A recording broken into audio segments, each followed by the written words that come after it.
On April 20th, 1934, a thin man with round glasses and a receding chin stood at attention before Adolf Hitler and swore an oath that would change the history of the 20th century forever. That man was named Heinrich Himmler, and the words that came from his mouth that day sealed the fate of millions of human beings. I swear to you, Adolf Hitler, as Führer and Chancellor of the Reich, loyalty and bravery. I promise obedience unto death, to you and to the superiors you designate. So help me God. But here comes what is truly chilling. That organisation to which Himmler dedicated his oath, the SS, had begun just a decade earlier as a ridiculously small group of 8 bodyguards. 8. Only 8 men guarding a political agitator in Munich's beer halls. How did they go from being 8 tavern thugs to becoming the most sophisticated, most lethal, and most ruthless apparatus of terror that has ever existed on the face of the earth? How did a handful of fanatics transform into a machine of more than 1 million men capable of carrying out the most systematic genocide in history? That is exactly the question we are going to answer today. Before you get comfortable, take a moment to give this video a good like and subscribe. And tell me in the comments where you are listening from and what time it is for you. It's always fascinating to see who joins us from all over the world, because what you are going to hear in the next few minutes is not just a history lesson. It is the story of how a machine of blind obedience is built, step by step, piece by piece, from the darkest foundations of human ambition to the most terrifying heights of absolute power.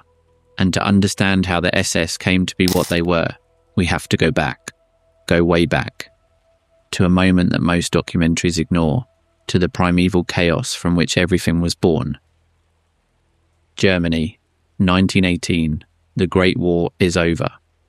But for millions of Germans, what comes next is worse than the trenches. The Treaty of Versailles, signed on June 28, 1919, imposes conditions on Germany that many consider humiliating. The loss of territories, the drastic reduction of the army to just 100,000 men, the prohibition of possessing heavy artillery, tanks or aviation, and war reparations amounting to 132 billion gold marks. To put it in perspective, that figure would be equivalent today to more than $400 billion. Germany is on its knees. Inflation is skyrocketing.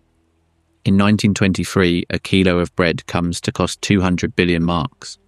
People burn banknotes to keep warm because the paper money is literally worth less than firewood. Unemployment, famine, and despair spread like a plague. And in the midst of that chaos, in the smoky beer halls of Munich, a 30-year-old former Austrian corporal, with a clipped moustache and a voice capable of electrifying the masses, begins to gather followers. Adolf Hitler was nobody in 1919. He was a war veteran with no trade, no close family, no money, no academic training. He had been rejected twice by the Academy of Fine Arts in Vienna. He had lived in homeless shelters. He had survived the war with a first-class Iron Cross, yes, but also with a deep resentment and a thirst for revenge that burned inside him. When the German army assigned him as an informant to monitor a small political party called the German Workers' Party, or DAP, Hitler found something he didn't expect, a stage. He discovered he had a gift. He could speak for hours and keep his audience mesmerized. His speeches were not intellectual, they were visceral. They hit you in the stomach. They appealed to wounded pride, to fear, to rage. And the people, desperate, clung to every single word. In 1920, the DAP changed its name to National Sozialistische Deutsche Arbeiterpartei, the National Socialist German Workers' Party, the NSDAP, the Nazis, and Hitler rose rapidly to become its undisputed leader in July 1921. But leading a far-right party in the convulsed Weimar Republic was dangerous. Street clashes between communists, social democrats, nationalists, and Freikorps were constant. Political assassinations were the order of the day. In June 1922, Foreign Minister Walter Rathenau was gunned down by ultranationalists. Hitler knew that he too could be a target. He needed protection. He needed men willing to give their lives for him. And there, in that primal need, in that paranoia justified by the violence of the time, the seed was born of what would later be the most terrifying organisation of the Third Reich. In March 1923, Hitler ordered the creation of a small personal bodyguard unit. He didn't call it the SS, not yet. He called it the Stabswache, which means staff guard. They were just a handful of men, selected from the most loyal party members. Their mission was simple: to protect Adolf Hitler with their own bodies if necessary. But this first incarnation had a fleeting life. It was dissolved and rebuilt several times in a matter of months. In May 1923, the unit was renamed Stoßtrupp Adolf Hitler, the Adolf Hitler Shock Troop. This time, command fell to two men, Julius Schreck and Josef Berchtold. The troop was formed by just a dozen tough guys, most of them war veterans, who swore personal loyalty not to the party, not to Germany, but specifically to Adolf Hitler. That distinction is crucial. From the very first moment, Hitler's Praetorian Guard was defined by a principle that would later become the motto engraved on every SS belt buckle: Meine Ehre heißt Treue. My honour is called loyalty. But loyalty at what price? How far can a man go when his only moral code is to obey without question? We will answer that question later, and the answer is more disturbing than you can possibly imagine. On November 8th, 1923, Hitler and his followers attempted something audacious: a coup d'etat.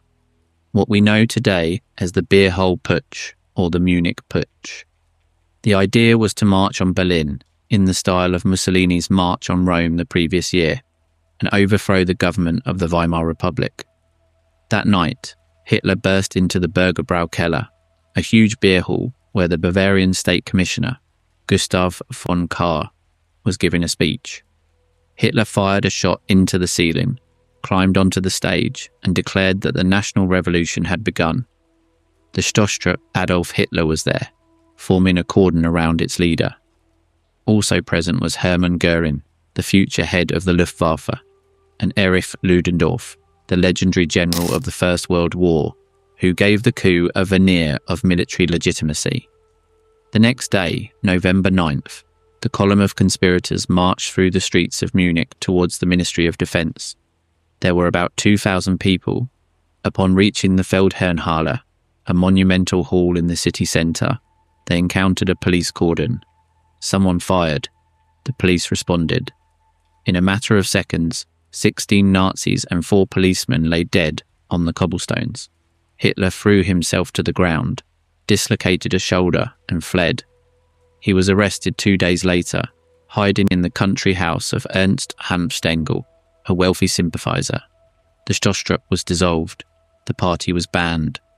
The Nazi dream seemed to have died in the streets of Munich, amid pools of blood and clouds of gunpowder. Seemed. But the dreams of fanatics have an extraordinary resilience. Hitler was tried for high treason in February 1924, but the trial, far from destroying him, catapulted him. The judge was openly sympathetic to the nationalist cause. Hitler turned the defendant's dock into a stage. He delivered incendiary speeches that were published by the entire German press.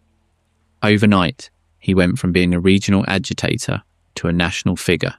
He was sentenced to 5 years in prison in the fortress of Landsberg, but the sentence was ridiculously lenient. Hitler's cell looked more like a hotel room than a prison. He received visits, food packages, flowers, and there, dictating to his loyal lieutenant Rudolf Hess, he wrote the book that would become the Bible of Nazism, Mein Kampf, My Struggle. In its pages, he outlined his vision of a new order, the supremacy of the Aryan race, the need for Lebensraum, or living space in Eastern Europe, and anti-Semitism as the backbone of his entire ideology. He wrote, "In defending myself against the Jew, I am fighting for the work of the Lord." Words that millions of Germans would read, words that millions of people would pay for with their lives.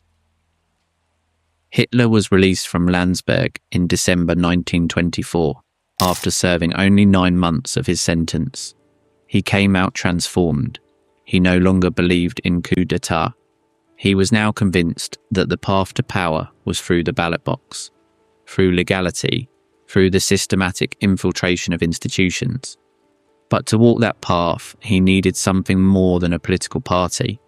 He needed a force that was absolutely loyal to him, a force that answered not to the law, nor to morality, nor to tradition, but only and exclusively to him. And so, in April 1925, just 4 months after his release from prison, Hitler refounded his personal guard. This time he called it the Schutzstaffel, Protection Squadron, the SS. The name was Hermann Göring's idea, although some historians dispute it. The 2 letters, written in the runic script that imitated a double lightning bolt, would become one of the most feared symbols in history. But in 1925, the SS were not feared by anyone. They were a joke, a tiny group subordinate to a much larger and more powerful organisation, the SA, the Sturmabteilung, the Stormtroopers. And what was the SA? To understand the birth of the SS, it is essential to first understand its older brother, its rival, its nemesis. The SA had been founded in 1921 as the paramilitary arm of the Nazi Party. Its members wore brown shirts, hence they were known as the Brown Shirts. They were street thugs, ex-combatants, unemployed, violent men who found in the SA a purpose, a camaraderie, and a license to unleash their frustration with their fists. By 1925, the SA had tens of thousands of members. Its leader, Ernst Röhm, was a brutal war veteran, with a scar that crossed his face, and a personality so challenging that even Hitler had a certain uncomfortable respect for him. Röhm saw the SA as the embryo of a new German army, a people's army that would replace the Reichswehr, the regular army. That vision would put him on a collision course with Hitler, with the professional military, and finally with the SS. But that would come later. In 1925, the SS were just 200 men. Their first official leader was Julius Schreck, the same man who had commanded the Stoßtruppe. Schreck organised the unit as a classic Praetorian Guard, small, select, dedicated exclusively to the protection of the Führer. Each SS member had to meet certain requirements. He had to be a party member. He had to be between 25 and 35 years old. He had to be in good health. And crucially, he had to swear personal loyalty to Adolf Hitler, not to the party, not to Germany, to Hitler. That distinction, seemingly subtle, was actually the DNA of everything the SS would become. Schreck was replaced in 1926 by Josef Berchtold, and Berchtold was replaced in 1927 by Erhard Heiden. None of the 3 left a significant mark. The SS remained a marginal force, a shadow of the SA, a footnote in the Nazi party structure. In January 1929, the SS had just 280 members throughout Germany. 280. Less than the fire department of a medium-sized city. And then he arrived.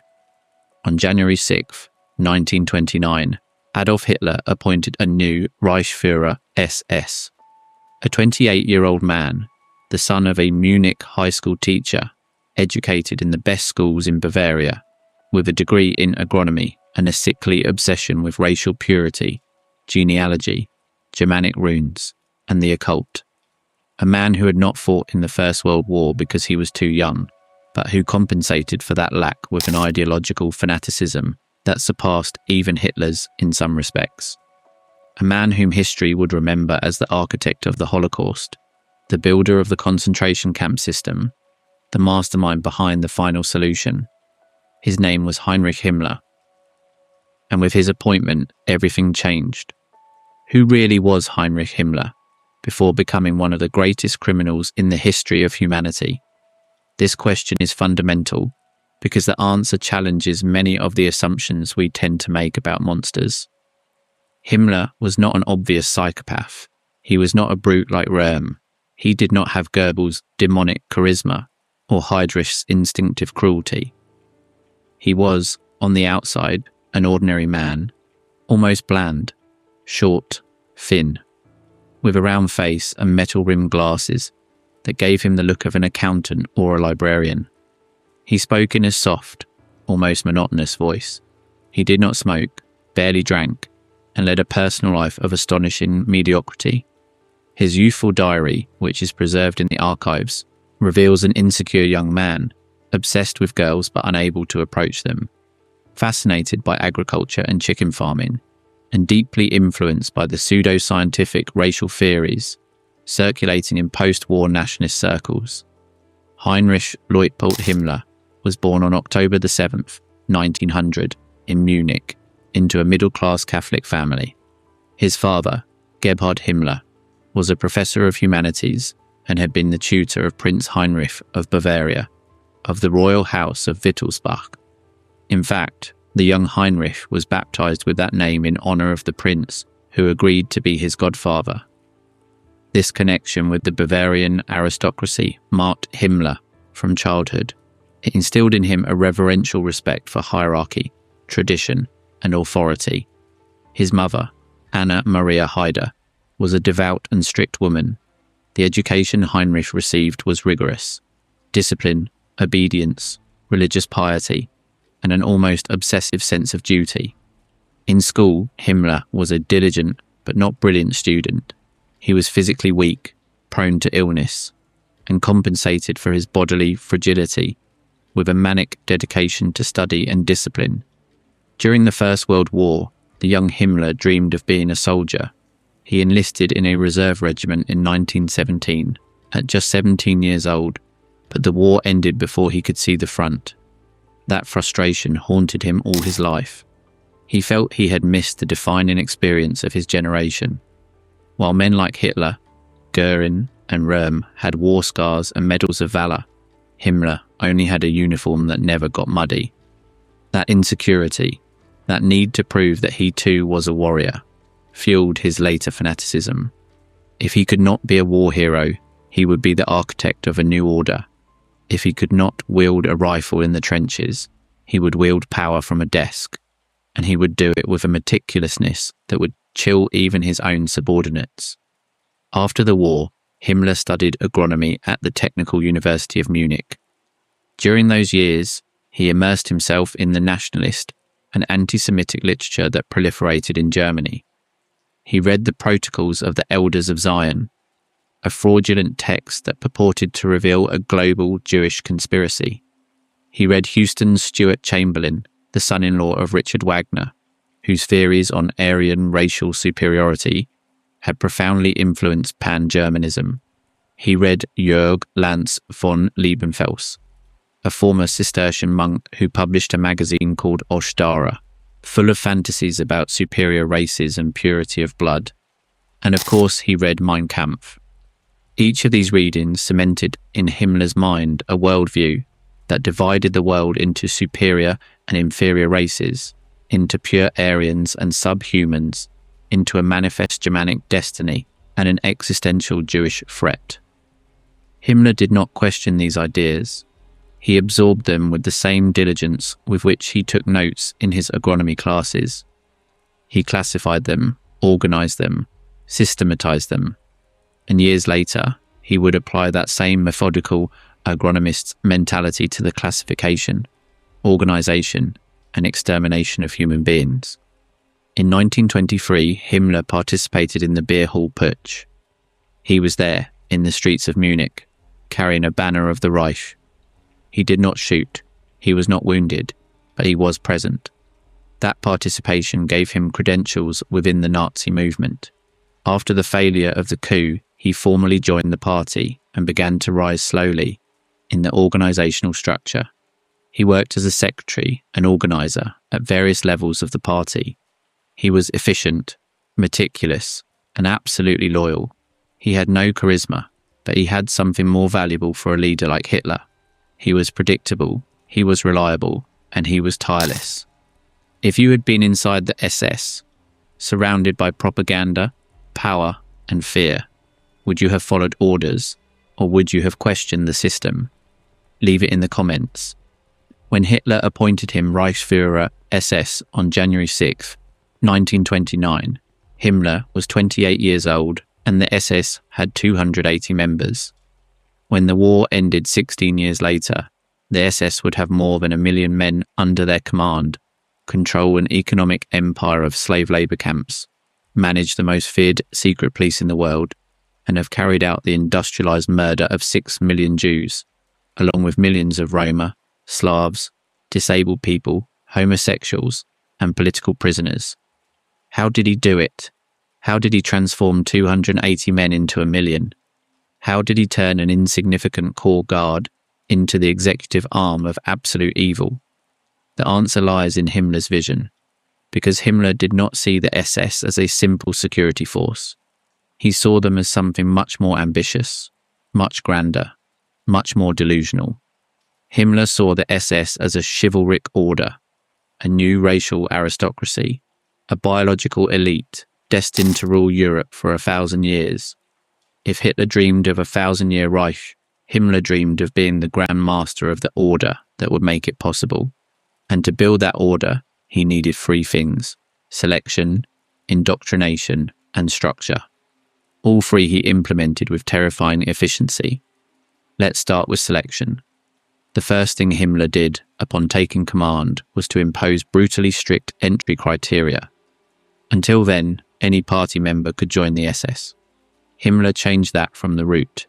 He established a selection process that seemed more akin to a horse breeding program than military recruitment. And this is not a casual metaphor. Himmler, remember, was an agronomist. He understood animal genetics, race selection, bloodlines, and he applied exactly those same principles to human beings. To join the SS, a candidate had to meet a series of requirements that Himmler progressively tightened over the years. First, physical appearance. Himmler demanded that candidates be at least 1.70 meters tall. Later, for elite units like the Leibstandarte SS Adolf Hitler, the requirement was raised to 1.80 meters. The candidate had to have an athletic build, with no visible physical defects. He had to have a complete and healthy set of teeth, something Himmler considered an indicator of good genetics. He had to have Nordic features, a dolichocephalic skull, a firm jaw, a straight nose. Himmler personally examined photographs of the candidates. He is known to have rejected men for having ears that were too large, a chin that was too weak, or eyes that were too close together. The irony was grotesque. Himmler himself would not have passed his own selection filters. He was short, myopic, of weak constitution, and with a chin that disappeared into his neck. But that did not stop him. Hypocrisy was never an obstacle for the Nazis. Second, genealogy. Himmler demanded that every SS candidate prove his pure Aryan ancestry. Initially, the requirement was to prove that there was no Jewish blood in the family since 1800. Later, for officers, the requirement was extended to 1750. This meant that candidates had to present birth, marriage, and death certificates of their ancestors for generations. A whole bureaucracy was created within the SS dedicated exclusively to verifying genealogies. The Rasse- und Siedlungshauptamt, the Central Office for Race and Settlement, became the guardian of the racial purity of the SS. If it was discovered that a member had a Jewish great-grandfather, or even a rumour of non-Aryan ancestry, he was immediately expelled. Third, ideological loyalty. It was not enough to be tall, blonde, and of pure blood. The candidate had to demonstrate total adherence to the National Socialist ideology. He had to have been a member of the party or the Hitler Youth. He had to go through a process of indoctrination that included lectures on racial theory, Germanic history, and the mission of the SS. He had to swear the famous oath of loyalty. I swear to you, Adolf Hitler, as Führer and Chancellor of the Reich, loyalty and bravery. I promise obedience unto death. Those were not empty words. They were an absolute commitment, a pact sealed in the darkness of ceremonies that Himmler designed with deliberate theatricality, mixing pagan Germanic symbols with quasi-religious rituals. Fourth, and this is something that many ignore, marriage permission. Himmler issued on December 31st, 1931, the so-called Verlobungsund Heiratsbefehl, the Order on Engagements and Marriages. This order established that no member of the SS could marry without the prior approval of the Race and Settlement Office. The future wife had to undergo the same genealogical and physical examinations as the SS man himself. If it was determined that the woman was not racially suitable, the marriage was denied. If the SS member married anyway, he was expelled from the organization. Himmler saw the SS not just as a military organization, but as the nucleus of a new master race. The children of SS members would be the first generation of this new Aryan aristocracy. That is why marriage was not a private matter. It was a matter of state. It was a matter of race. Does it sound insane? It was. But it worked. By imposing such rigorous selection criteria, Himmler achieved two things. First, he created a sense of elite. The men who passed all the filters and were accepted into the SS felt special, chosen, superior. This generated a fierce corporate pride, an internal cohesion that far surpassed that of any other Nazi party organization. Second, he created a control mechanism. The SS member knew that his permanence in the organization depended on his absolute obedience. If he disobeyed, if he questioned, if he failed, he would not only be expelled. His genealogy, his marriage, his entire life were in the hands of the organization. The SS was not a job. It was a total identity, a sect. But selection was only the first pillar. The second was indoctrination. And here is where the story becomes truly chilling. How do you turn a normal human being into a voluntary cog in a genocide machine? How do you get men who love their children, who pet their dogs, who read poetry at night, to get up every morning to supervise the industrialized death of thousands of innocents? This is perhaps the most uncomfortable question in the entire history of the Third Reich. And the answer is not in madness. It is not in psychopathy. It is in something much more terrifying. It is in education. Himmler designed an indoctrination system for the SS that began on the first day and never ended. Recruits entered the Junkerschulen, the SS officer schools, where they received training that combined the harshest military training with constant ideological brainwashing. The main Junkerschulen were in Bad Tolz, in Bavaria, and in Braunschweig, in Lower Saxony. Life in these schools was brutal. Candidates were subjected to strenuous physical exercises, endless marches, sleep deprivation, and endurance tests that went beyond any conventional military standard. But the physical training was just the shell. The real goal was to mould the mind. Every day included classes in what the SS called Weltanschauliche Erziehung, ideological education. The cadets studied Nazi racial theory, the history of the Germanic people from a mythical perspective that emphasized Aryan superiority, the Jewish and Bolshevik threat, and the historical mission of the SS as guardians of the race.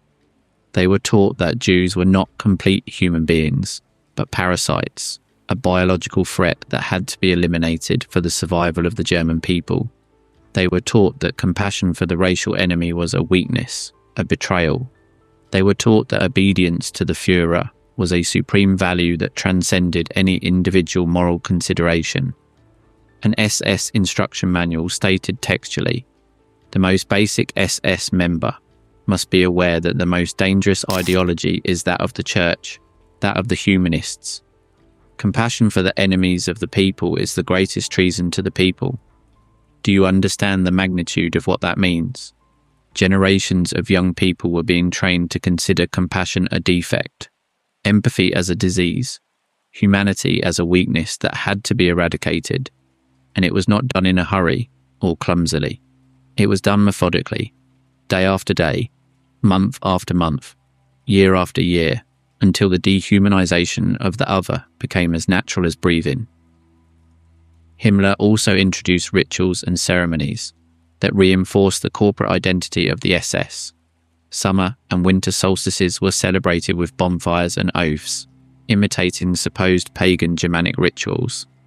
Himmler detested Christianity, which he saw as a weak and Jewish religion, and intended to gradually replace it with a new racial religion centered on the cult of blood and soil.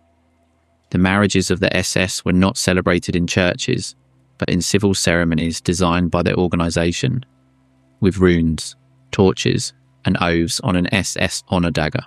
Births were registered in a Zippenbuch, a clan book that functioned as a genealogical record. Each member was given an SS honor ring, the Totenkopfring, the ring with the skull and crossbones, which bore runic inscriptions and could only be worn while belonging to the organization. If a member died, the ring had to be returned to Himmler personally, and Himmler kept them in a chest in Wewelsburg Castle. Wewelsburg Castle. If there is a place that embodies Himmler's mystical dementia, it is that one. A 17th century castle in the district of Paderborn, in Westphalia, which Himmler rented in 1934 for 1 mark a year, and which he dreamed of turning into the spiritual centre of the SS, a kind of Nazi Camelot where his Teutonic knights would meet to govern Europe. Himmler invested millions of Reichsmarks in the renovation of the castle, using slave labour from prisoners of the Niederhagen concentration camp, built expressly for that purpose. The castle contained a room that historians have called the Obergruppenführer Saal, the Hall of the Obergruppenführer, a circular space with a black sun of inlaid marble on the floor, 12 columns, and 12 seats, one for each of the highest generals of the SS.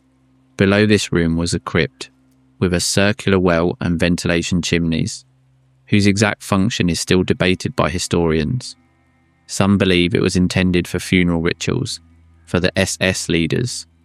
Others think it was a quasi-religious meditation space. In any case, the combination of monumental architecture, runic symbolism, and pseudo-pagan rituals made Himmler's objective clear. The SS was not just a military or police force. They were a religious order, an armed sect with the power of a state behind it. And now let's stop for a moment, because there is an aspect of this story that is often overlooked and is absolutely crucial to understanding how the SS grew from 280 men to over 1 million. Himmler did not build the SS only with rituals and mysticism. He built it with bureaucracy, with organizational charts, with files, with an administrative structure so complex, so ramified, so sophisticated that it rivaled that of the German state itself, and in many respects surpassed it. What do you think of the content? Do you like this type of video? Then comment with the phrase, "I want more stories." This will encourage us to bring more historical topics and will also help the video's engagement, okay?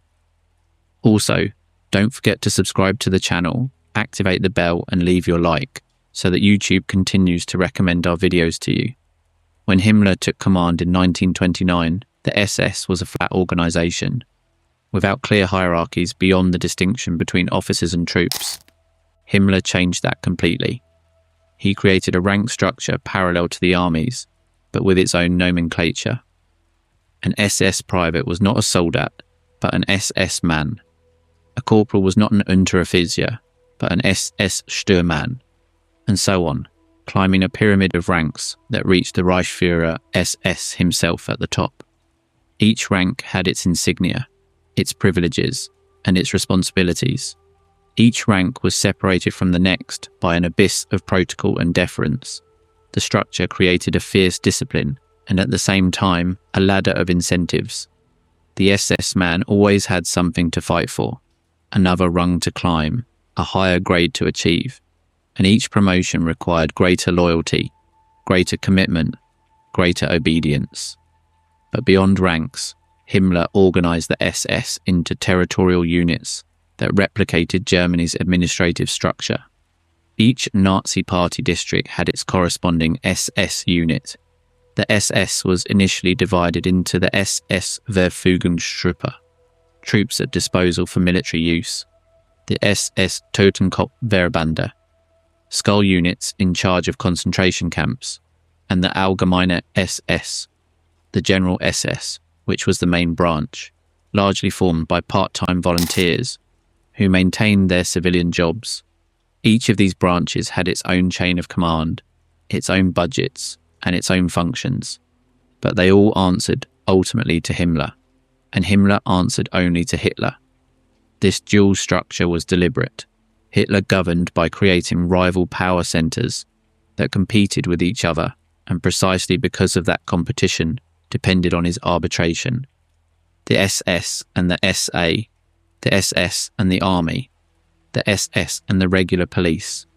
There was always tension, there was always rivalry, and it was always Hitler who decided who won.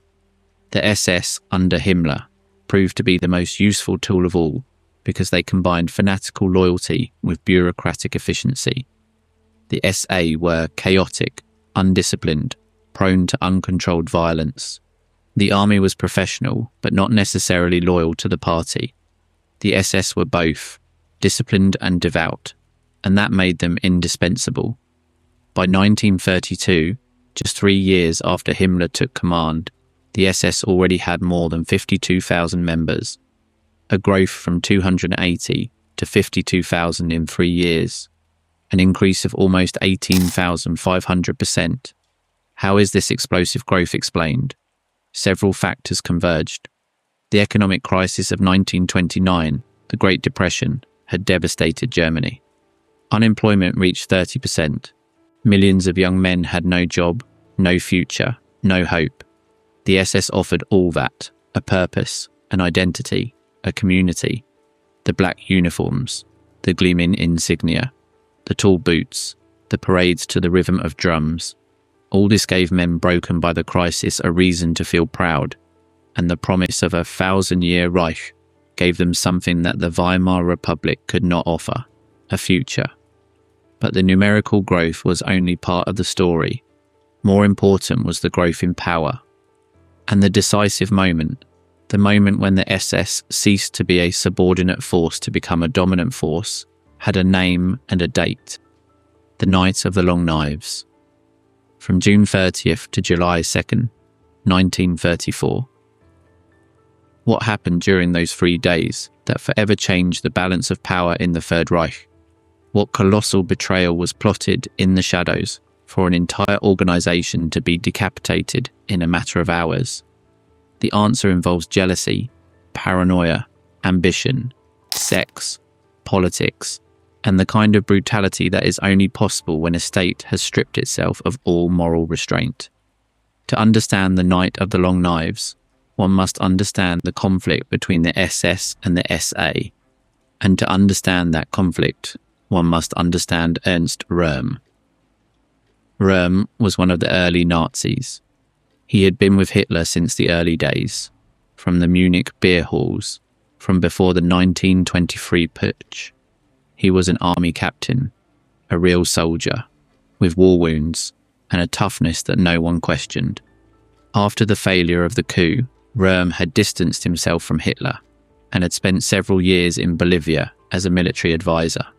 But in 1930, Hitler called him back to take charge of the SAs, which had grown uncontrollably and needed a strong leader.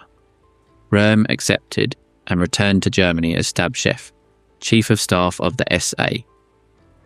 Under Röhm, the SA grew exponentially. By January 1934, the SA had more than 3 million members. 3 million. It was the largest paramilitary force in Europe. They outnumbered the German army 30-1, and Röhm had no intention of them being a simple club of thugs. Röhm wanted the SA to absorb the army. He wanted a second revolution that would redistribute power in Germany, taking it from the conservative elites, the industrialists, the generals, and giving it to the old party fighters. He wanted the SA to be the new army of the people, and naturally for him to be its commander. This was unacceptable to almost all other centres of power, for the generals of the Reichswehr, who saw in Röhm a brute who threatened their monopoly on arms, for industrialists like Krupp and Thyssen, who had financed the Nazis in exchange for stability, and who feared Röhm's pseudo-socialist rhetoric, for Hermann Göring, who saw Röhm as a rival for Hitler's favour, for Himmler, who saw in the destruction of the SA the perfect opportunity to elevate the SS to the forefront, and for Hitler himself, who needed the army's support to consolidate his power, and who knew that the generals would never accept Röhm. The tension built up for months. Röhm made increasingly challenging public statements. In a speech he said, "Anyone who believes that the tasks of the SA are fulfilled will have to get used to the idea that we are still here, and here we will stay, whatever happens." That sentence reached Hitler's ears, and Hitler did not forget it. Meanwhile, Himmler and his most brilliant and ruthless subordinate, Reinhard Heydrich, head of the Sicherheitsdienst, or SD, the SS intelligence service, began to fabricate evidence that Röhm was planning a coup against Hitler. They compiled false dossiers, fabricated reports, testimony obtained under duress. They presented Hitler with a picture of conspiracy that was probably largely fictitious. But Hitler, who had already decided to act against Röhm, found in those dossiers the justification he needed. On June 30th, 1934, Hitler acted. He flew personally to Munich, and from there drove to Bad Wiessee, a town on Lake Tegernsee, where Röhm and other SA leaders were on vacation at the Hotel Hanselbauer. Hitler arrived at dawn, accompanied by an armed SS retinue. He burst into Röhm's room and arrested him personally. According to accounts, he found Röhm in bed with a young SA officer, which confirmed the rumours about Röhm's homosexuality that the Nazis had tolerated for years but now found convenient to denounce. Röhm was taken to Stadelheim prison in Munich. There, he was offered a loaded pistol and given the opportunity to commit suicide. Röhm refused, saying, "If Adolf wants to kill me, let him come himself." 10 minutes later, 2 SS men entered his cell and shot him with bullets. Röhm's last words were, according to testimonies, "Mein Führer, mein Führer." But Röhm was not the only victim, not by a long shot. While Hitler was arresting Röhm in Bad Wiessee, SS squads were carrying out a simultaneous purge throughout Germany. In Berlin, Goering and Himmler coordinated operations from the Ministry of the Presidency. Lists of people to be eliminated had been prepared. The list included not only SA leaders, but also old political rivals, inconvenient conservatives, and anyone who had challenged the regime at any time. Gregor Strasser, Hitler's former rival within the Nazi Party, was arrested and shot in his cell. Kurt von Schleicher, the last chancellor before Hitler, was murdered in his own home with his wife. Gustav Ritter von Kahr, the commissioner who had betrayed Hitler during the 1923 putsch, was found hacked to death in a swamp near Dachau. Vice-Chancellor Franz von Papen was placed under house arrest, and 2 of his closest collaborators were murdered. Father Bernhard Stempfler, a priest who had helped edit Mein Kampf and who knew too much about Hitler's private life, was found dead with 3 shots to the heart. The exact figures of the purge are still a matter of debate. The Nazi government officially acknowledged 85 deaths, but historians estimate that the real figure ranges between 150 and more than 1,000, depending on the source. Many victims simply disappeared. Their bodies were never found. Their deaths were never investigated.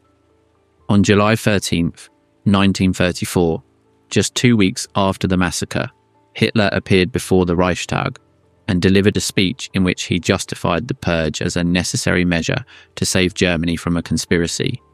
He said, "In that hour, I was responsible for the fate of the German nation, and therefore the supreme judge of the German people."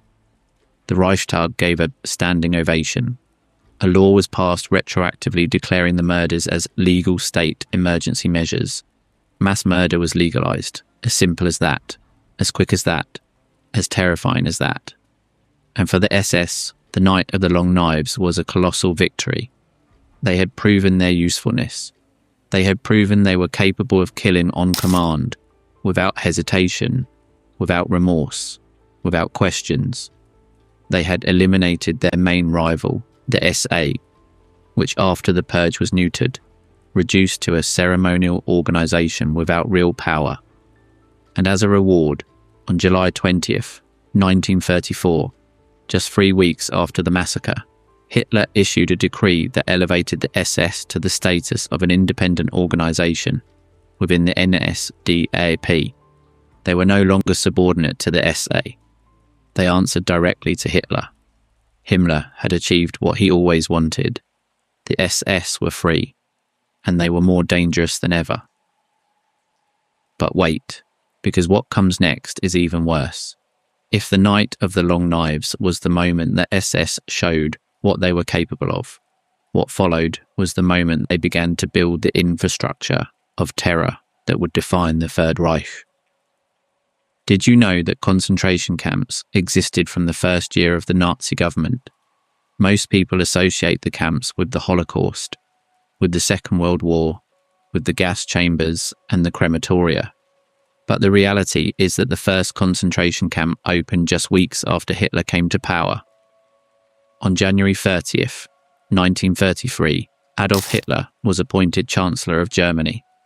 On February 27th, the Reichstag, the German parliament, burned in flames. The Nazis blamed the communists. The next day, February 28th, Hitler convinced President Hindenburg to sign the Reichstag fire decree, which suspended fundamental civil rights: freedom of expression, freedom of the press, right of assembly, privacy of communications, protection against arbitrary searches. With a stroke of a pen, Germany ceased to be a democracy, and the Nazis began to fill the prisons with opponents. But the prisons filled up quickly. Too many communists, social democrats, trade unionists, journalists, intellectuals, objectors. The prisons were not enough. More facilities were needed, and here a man entered the scene who would have a crucial role in the history of the SS, Theodor Eicke. On March 22nd, 1933, just 2 months after Hitler's rise to power, the Dachau concentration camp was opened, on the outskirts of Munich, on the grounds of an old munitions factory. It was the first permanent concentration camp of the Nazi regime. Initially, it was under the control of the Munich police, but in June 1933, Himmler placed Theodor Eicke as commander. Eicke was a veteran of the First World War, a brutal and fanatical man who had been interned in a psychiatric hospital and then released by Himmler's direct intervention. Eicke hated everything. He hated communists. He hated Jews. He hated the weak. He hated the undisciplined. And he channeled all that hatred into the creation of a system. Because that is what Eicke created in Dachau, a system. He drafted a set of regulations for the camp that became the model for all subsequent concentration camps. Every aspect of the prisoner's life was regulated with a perverse meticulousness. Punishments ranged from beatings with a rod to confinement in dark cells, passing through hangings by the wrists tied behind the back, a medieval torture that dislocated the shoulders. The regulations established that any prisoner who tried to escape would be shot without warning. Any prisoner who attacked a guard would be hanged. Any prisoner who made political comments against the regime would receive 25 lashes. Everything was written. Everything was documented. The cruelty was not chaotic. It was administrative. Eicke also designed the training of the guards, the SS Totenkopfverbände, the skull units. The guards wore the Totenkopf on their caps, the skull with crossbones, which became the most sinister symbol of the SS. Eicke taught them to see the prisoners not as human beings, but as enemies of the state, as vermin, as inferior beings who deserved everything that happened to them. He taught them that pity was a weakness, that any guard who showed compassion for a prisoner was betraying the Führer. He taught them to beat, to torture, to kill without feeling anything. And he did it with such efficiency that the Dachau model was replicated in camp after camp. Sachsenhausen in 1936, Buchenwald in 1937, Flossenburg in 1938, Mauthausen in 1938, Ravensbrück for women in 1939. Each of these camps was a laboratory of suffering administered with the precision of a factory. In 1934, Eicke was appointed inspector of concentration camps and leader of the skull units. From that position, he centralized the camp system under the exclusive control of the SS. The camps were no longer makeshift facilities managed by different authorities. They were an organised network, financed and directed by the SS, with a chain of command that reached up to Himmler. By 1939, before the start of the war, there were 6 large concentration camps in Germany and Austria, with approximately 21,000 prisoners. But during the war, the system would expand monstrously. More than 1,000 main camps and sub-camps, with millions of prisoners. And here there is a detail that is fundamental to understand. Concentration camps were not the same as extermination camps. Concentration camps existed since 1933 and were designed to imprison, torture, and exploit the labour of prisoners. Death in these camps was frequent, but it was not the main purpose. Extermination camps, on the other hand, were created from 1941 with a single purpose: to kill en masse. That distinction is important because it shows the evolution of Nazi terror, from political repression to industrial genocide, and the SS were at the centre of every stage of that evolution. But let's not get ahead of ourselves, because between the opening of Dachau and the construction of Auschwitz, there is a decade of transformation in which the SS grew, mutated, and infiltrated every aspect of German life. And to understand that transformation, we have to talk about another key character, perhaps the most brilliant and most malignant of all the men who served under Himmler, Reinhard Heydrich. If Himmler was the architect of the SS, Heydrich was its chief engineer. If Himmler dreamed, Heydrich executed. If Himmler was the obsessive bureaucrat with his genealogies and his runes, Heydrich was the cold predator who turned those obsessions into action, and his personal story is as disturbing as it is fascinating. Reinhard Tristan Eugen Heydrich was born on March 7th, 1904, in Halle, Saxony, into a family of musicians. His father, Bruno Heydrich, was an opera singer and composer who directed the city's conservatory. His mother, Elisabeth Anna Maria Amalia Krantz, was a pianist. The young Reinhard grew up surrounded by music, culture, and a refined education that contrasted brutally with the bestiality of his later life. He learned to play the violin with exceptional skill, and it is said that he could make his listeners cry.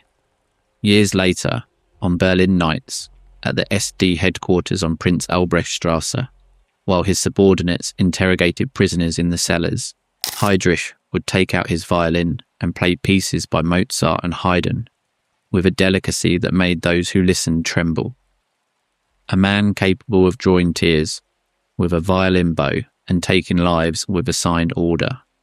That duality defines Reinhard Heydrich better than any biography. As a young man, Heydrich was an outstanding student and a consummate athlete. He practiced fencing at a competitive level, swam, ran, rode horses. He was tall, blonde, with a marked jaw and blue eyes, the prototype of the Aryan that the Nazis idealized. But there was a shadow that haunted him, the rumors of a possible Jewish origin. His paternal grandmother had remarried a man named Söss, a surname that in Germany was frequently associated with Jewish families. Although no conclusive evidence of Jewish ancestry was ever found, these rumours tormented Heydrich all his life, and, according to some historians, fueled his unbridled hatred of the Jews, as if he constantly needed to prove that he was not one of them. Heydrich joined the German Navy in 1922, at the age of 18. He was a competent officer, but his naval career ended abruptly in April 1931, when he was subjected to a military court of honour for breaking a promise of marriage to a young woman while maintaining a relationship with another woman, Lena von Osten, whom he eventually married. He was expelled from the Navy for conduct unbecoming of an officer and a gentleman. He was 27, unemployed, humiliated, and furious. And then Lena, his future wife, who was a fervent Nazi sympathiser, suggested that he contact the SS. The interview that changed history took place on June 14th, 1931, at Himmler's chicken farm in Waldtrudering, on the outskirts of Munich. Yes, you read that right. A chicken farm. Himmler, the Reichsführer SS, the future master of the concentration camps, raised chickens in his spare time. Heydrich presented himself to him with his still impeccable navy uniform and his Prussian aristocrat's bearing. Himmler gave him 20 minutes to sketch out how he would organize an intelligence service for the SS. Heydrich, who had read spy novels and had knowledge of communication techniques from his naval training, improvised a plan that deeply impressed Himmler. He was hired on the spot. His initial salary was 180 Reichsmarks a month. In return, he would build one of the most feared espionage organizations in history, the Sicherheitsdienst, the SD, the security service of the SS. That was what Heydrich created. From a desk in an empty room with a non-working telephone, Heydrich built a network of informants, spies, and agents that infiltrated every corner of German society. The SD monitored the party's enemies, but it also monitored the party itself. It monitored the SA, the army, the industrialists, the diplomats, the priests, the neighbours. Everyone was a suspect. Everyone could be a traitor. And the SD was there, invisible, omnipresent, taking note of every word, every gesture, every silence. By 1932, Heydrich had built a network of agents throughout Germany. By 1934, after the Night of the Long Knives, where the SD provided much of the intelligence, false or real, that justified the purge, Heydrich's power had multiplied exponentially. Himmler trusted him like no other. He called him the man with the iron heart. Hitler also called him the man with the iron heart and considered him indispensable.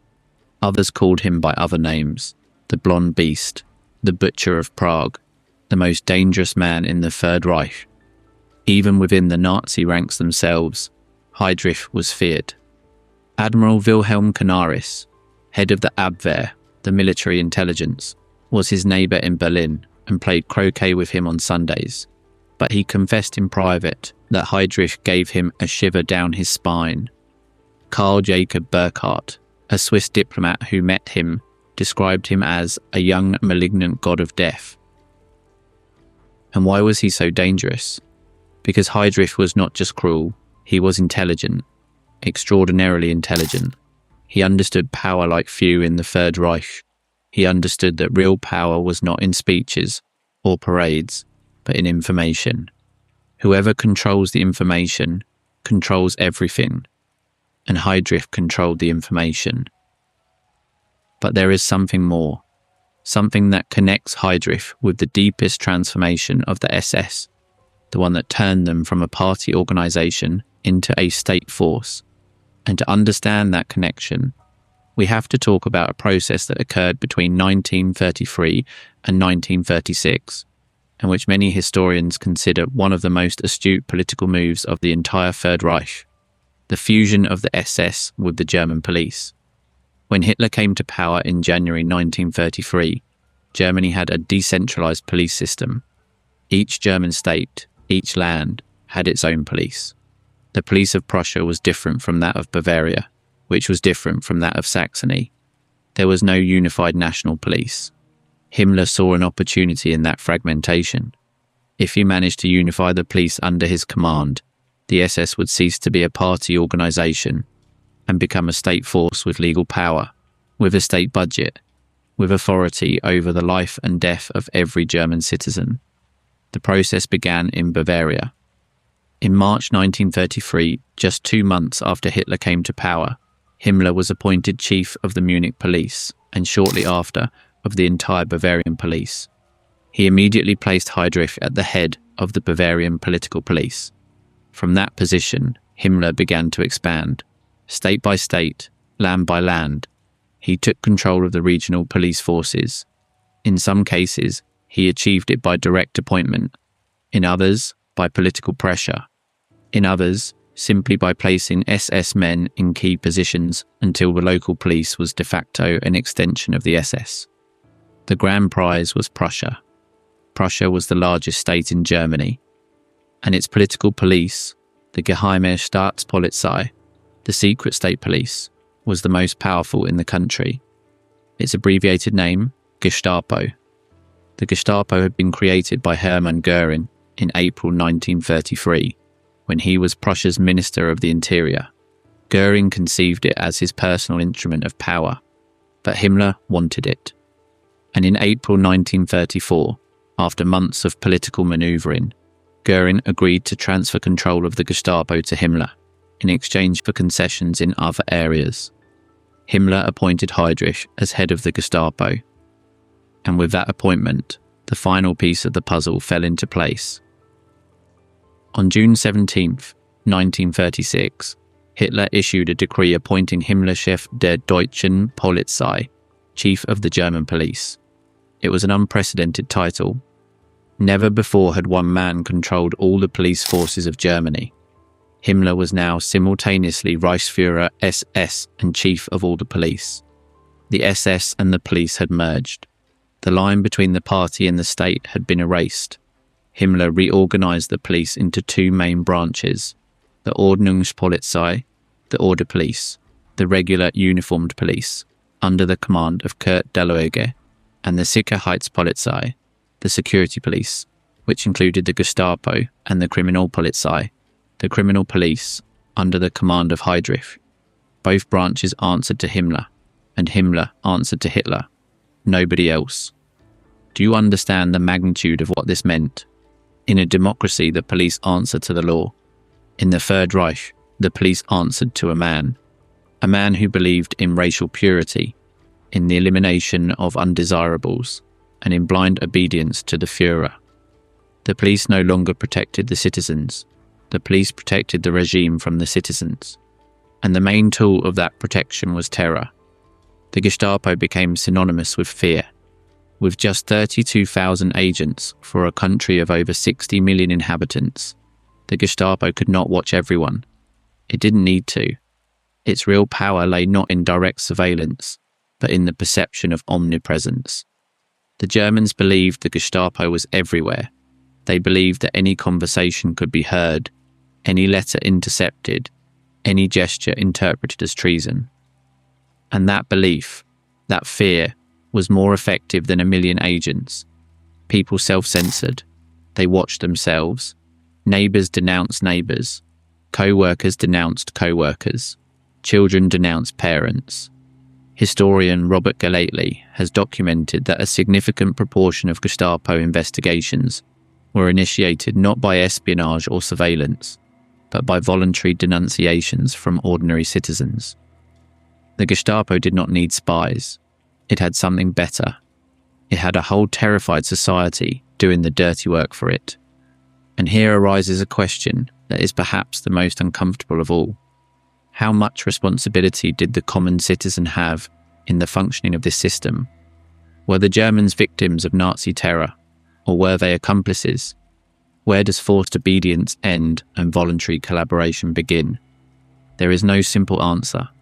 But what we do know is that the SS terror system would not have worked without the acquiescence, and in many cases the active participation of millions of people who did not wear a black uniform or a skull on their cap. Evil was not the exclusive work of the SS. Evil was possible because an entire society looked the other way, or worse, because it looked directly and decided to do nothing. But let's move on. Because the fusion of the SS with the police was only one of the multiple heads of the Hydra that Himmler was building. While consolidating his control over the police, Himmler was also expanding the SS in another, completely different direction, the military direction. And for that, he created something that would become one of the most feared and controversial combat corps of the Second World War, the Waffen-SS. The history of the Waffen-SS begins with the Leibstandarte SS, Adolf Hitler, literally the Adolf Hitler Bodyguard Regiment. This unit was founded in March 1933, shortly after Hitler came to power, as an armed honor guard for the Führer. Its first commander was Josef Sepp Dietrich, a former SR thug who had been Hitler's personal bodyguard for years. Dietrich was a courseman, with no formal military training, but with a physical courage that bordered on recklessness and a loyalty to Hitler that was absolute. The Leibstandarte began with 120 men selected from the tallest, strongest, and most fanatical members of the SS. Each one was at least 1.80 meters tall. Each had proven his racial purity back to 1800.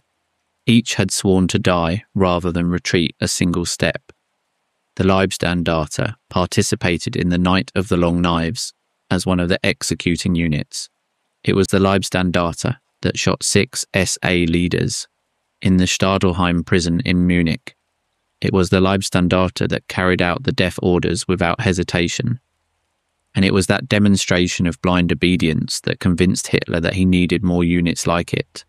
Not just bodyguards, but soldiers. Soldiers of the SS, a military force that answered not to the army generals, but directly to him. Thus were born the SS Wehrführungstruppe, the disposition troops of the SS, in 1934. These were military units trained for combat, separate from both the Allgemeine SS and the Totenkopfverbände. Initially, the regular army, the Reichswehr, fiercely opposed the creation of military troops of the SS. The generals saw them as a threat to their monopoly on the armed forces. But Hitler, faithful to his strategy of creating rival power centres, allowed the SSVT to exist, although limiting their size and equipment to calm the military. The decree of August 17th, 1938, formally established that the SSVT could be employed in time of war under the operational orders of the army, but that in time of peace they answered to Himmler. It was a typically Hitlerian compromise, ambiguous, contradictory, and designed so that no one was clear who was really in charge. With the outbreak of the Second World War in September 1939, the SSVT entered combat for the first time during the invasion of Poland, and they did it with a brutality that alarmed even some army generals. The SSVT units committed atrocities against Polish civilians and prisoners of war from the first days of the campaign. In the city of Włocławek, members of the SS division Totenkopf, under the command of Theodor Eicke, executed Polish prisoners of war who had surrendered. In the village of Zlotchew, the Leibstandarte SS Adolf Hitler set fire to houses and shot at civilians fleeing the flames. These were not isolated incidents. They were the direct result of years of indoctrination that taught the SS men that the Poles, the Slavs, the Jews were subhuman, Untermenschen, whose lives had no value. As the war progressed, the SSVT grew. In 1940, they were reorganized and officially renamed Waffen-SS, the Armed SS. What had begun as a few elite units expanded into an army within an army. By the end of the war, the Waffen-SS numbered over 900,000 men, organized into 38 divisions. Some of these divisions were formed by ethnic Germans, others by volunteers from all over Europe, Norwegians, Danes, Dutch, Belgians, French, Estonians, Latvians, Ukrainians, Bosnian Muslims, even a small unit of Indian volunteers. Himmler's idea was to create a pan-European army united by Nazi racial ideology, an army that would transcend national borders in the name of the defense of Europe against Bolshevism. The Waffen-SS fought on all fronts of the war, in France, in the Balkans, on the Eastern Front, in Normandy, in the Ardennes. Some of their divisions acquired a reputation for ferocity in combat that impressed even the regular army generals who despised them. The SS Division Das Reich, the SS Division Viking, the SS Division Totenkopf. These names evoke fierce battles in the Russian steppes, in the forest of the Ardennes, on the beaches of Normandy. The soldiers of the Waffen-SS fought with a fanaticism that went beyond conventional military valour. They did not surrender. They preferred to die rather than be captured. And when they captured enemies, they often did not take prisoners. But, and this is crucial, the reputation of the Waffen-SS is not limited to its effectiveness in combat. It also extends to its war crimes. The massacre of Oradour-sur-Glane, where the SS Division Das Reich murdered 642 French men, women, and children in June 1944. The Malmedy massacre, where soldiers of Kampfgruppe Peiper from the Leibstandarte SS Adolf Hitler executed 84 unarmed American prisoners of war during the Battle of the Bulge in December 1944. The Le Paradis massacre, where members of the SS Division Totenkopf shot 97 British prisoners of war who had surrendered in May 1940. The Wormhout massacre, where the Leibstandarte killed 80 British prisoners the same month. The list is endless. Were all the men of the Waffen-SS war criminals? No. Many were soldiers who fought and died on the front lines, without directly participating in atrocities, but the organisation to which they belonged was declared criminal at the Nuremberg trials, and with good reason, because the Waffen-SS were not just an army, they were an armed extension of a criminal ideology, and the line between combat and murder was, for the SS, deliberately blurred. Now, so far we have spoken of the SS as a police force and as a military force, but there is a third dimension of the SS that is perhaps the most terrifying of all.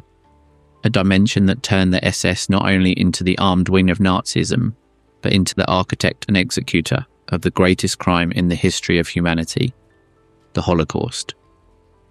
How did the SS go from being a Praetorian Guard to becoming the executors of a genocide that killed 6 million Jews, along with millions of Roma, Slavs, disabled people, homosexuals, Jehovah's Witnesses, and political prisoners? How was death organised on an industrial scale? Who designed the gas chambers? Who coordinated the trains? Who kept the lists? Who pulled the trigger? Opened the gas valve? Lit the crematoria? The answer, in almost all cases, is the SS. But the Holocaust did not begin with the gas chambers. It began with words, with laws, with bureaucracy. The escalation to genocide was gradual, methodical, and in retrospect, terrifyingly logical within the Nazi worldview. It all started with exclusion. From the first days of the regime, the SS and the Gestapo implemented a cascade of laws and regulations designed to marginalise Jews from German society. On April 1st, 1933, just 3 months after Hitler came to power, a national boycott of Jewish businesses was organised. Members of the SA and SS stood in front of Jewish shops, medical practices and law firms, with signs that read, "Germans, defend yourselves, do not buy from Jews." The boycott was a partial failure. Many Germans ignored it, but it was a statement of intent. In September 1935, the Reichstag passed the Nuremberg Laws, which constitute one of the most infamous legislative frameworks in history. The Reich citizenship law stripped Jews of their German citizenship, reducing them to the category of subjects. The law for the protection of German blood and German honour prohibited marriages and sexual relations between Jews and citizens of German or kindred blood. These laws were drafted with the active participation of bureaucrats, jurists, and officials who debated for hours on how to define exactly who was Jewish and who was not. Was having one Jewish grandparent enough? 2? 3? Did it matter if the grandparent was baptized? These discussions, which seem insane to us, were carried out with a bureaucratic seriousness that chills the blood. Then came more laws, dozens of laws, hundreds of regulations.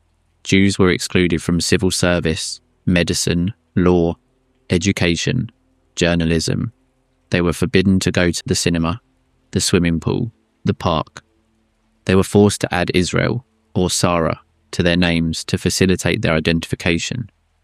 Their businesses, properties, and savings were confiscated. They were forced to wear the yellow Star of David sewn onto their clothes.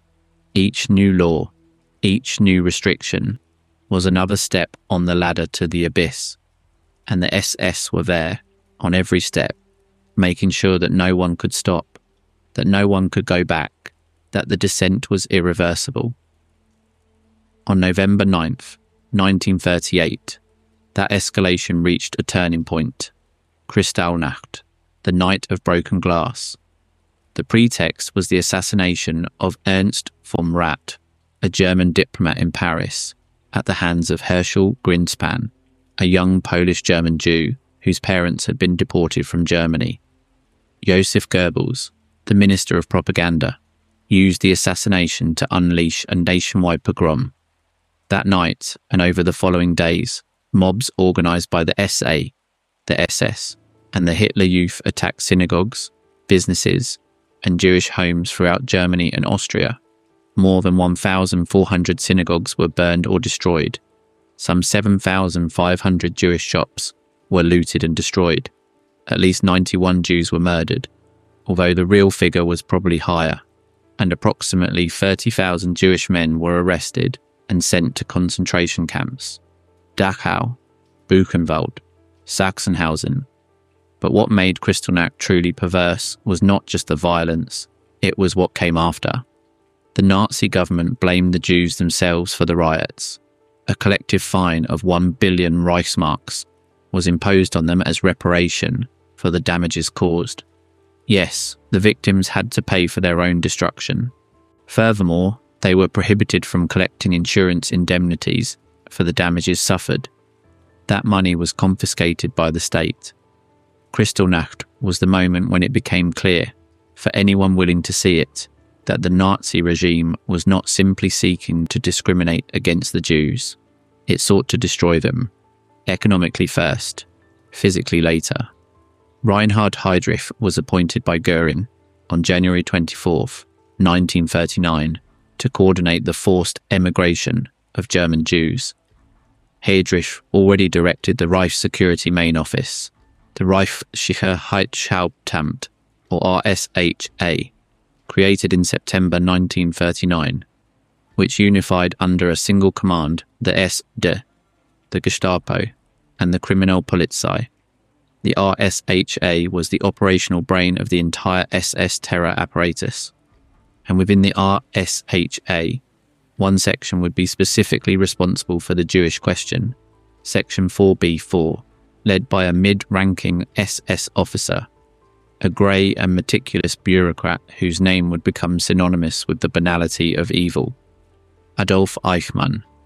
Eichmann was not a fierce-looking monster.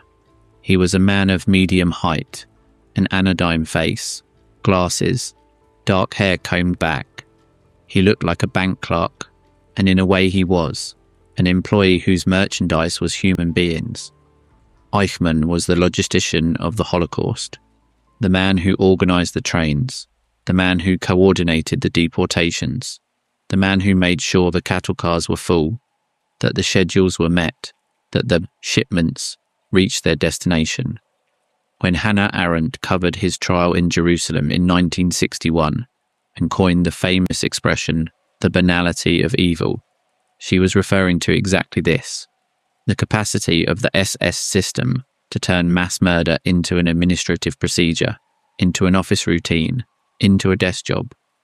But before Eichmann organised the trains to Auschwitz, the SS tried other methods of extermination. And the first of them was the most primitive of all, mass shooting. When Germany invaded the Soviet Union on June 22, 1941, Operation Barbarossa, 4 special SS units followed the Wehrmacht like a deadly shadow. They were called Einsatzgruppen, action groups. There were 4, Einsatzgruppe A, assigned to the Baltic states, Einsatzgruppe B, to Central Russia, Einsatzgruppe C, to Northern Ukraine, and Einsatzgruppe D, to Southern Ukraine and Crimea. Each Einsatzgruppe had between 600 and 1,000 men, composed of members of the SS, the SD, the Gestapo, and the Order Police. Their official mission was to secure the rear of the army. Their real mission was to murder all Jews, communist commissars, and undesirables they encountered on their way. What the Einsatzgruppen did in the occupied Soviet territories is one of the darkest pages in human history. They did not build camps. They did not use gas, at least not at the beginning. They shot. They shot men, women, children, and the elderly at the edge of pits that the victims themselves had been forced to dig. Village by village, city by city. The Einsatzgruppen rounded up the Jewish population, confiscated their belongings, made them undress, and lined them up at the edge of trenches. Then they opened fire. The most documented and most horrible case is that of Babi Yar, a ravine on the outskirts of Kiev, Ukraine. On September 29th and 30th, 1941, units of Einsatzgruppe C, together with Ukrainian auxiliary police, shot 33,771 Jews in just 36 hours. 33,771 people murdered in a day and a half. Men, women, children, babies. The bodies were piled up in layers inside the ravine. They were covered with a thin layer of earth. And the next day, the murderers moved on to the next target. How do we know the exact figure? Because the SS themselves recorded it. The Einsatzgruppen sent detailed reports to Berlin, to Heydrich's RSHA, with precise figures of murders classified by category: Jews, communists, partisans, Roma. These reports, known as the Einsatzgruppen reports, were recovered after the war and constitute one of the most devastating documentary proofs of the Holocaust. The bureaucracy of murder was so meticulous that every victim was counted, classified, and reported. Death had its own accounting. In total, the Einsatzgruppen murdered between 1.5 and 2 million people between 1941 and 1943. The vast majority were Jews. It was what historians call the Holocaust by bullets, to distinguish it from the Holocaust by gas that would come later. But the mass shootings had a problem. Not for the victims, obviously, whose suffering was unimaginable, but for the murderers themselves. The men of the Einsatzgruppen were subjected to extreme psychological stress. Shooting hundreds of people a day, including children, took its toll even on the most hardened. Alcoholism skyrocketed among the Einsatzgruppen units. Cases of nervous breakdowns multiplied. Some men refused to shoot and were reassigned. Others committed suicide. Himmler himself witnessed a mass shooting in Minsk in August 1941, and, according to the testimonies of those present, he was about to faint when the brains of a victim splattered on his coat. Karl Wolff, one of the SS generals present, recalled that Himmler staggered and turned green. After the shooting, Himmler gave a speech to the shooters in which he acknowledged that their task was repugnant, but necessary, and promised them that history would remember them as heroes who had done the dirty work to preserve the Germanic race. But Himmler knew that the shootings could not continue indefinitely as the main method of extermination. They were too slow, too costly in ammunition, too destructive for the morale of the shooters, and frankly, too visible. A more efficient, cleaner, more industrial method was needed. A method that would put distance between the murderer and the victim. A method that would turn murder into a mechanical, impersonal process, like an assembly line in a factory. And so the gas chambers were born. The idea did not come out of nowhere. It had a precedent within the Nazi regime itself. The T4 program, also known as Action T4.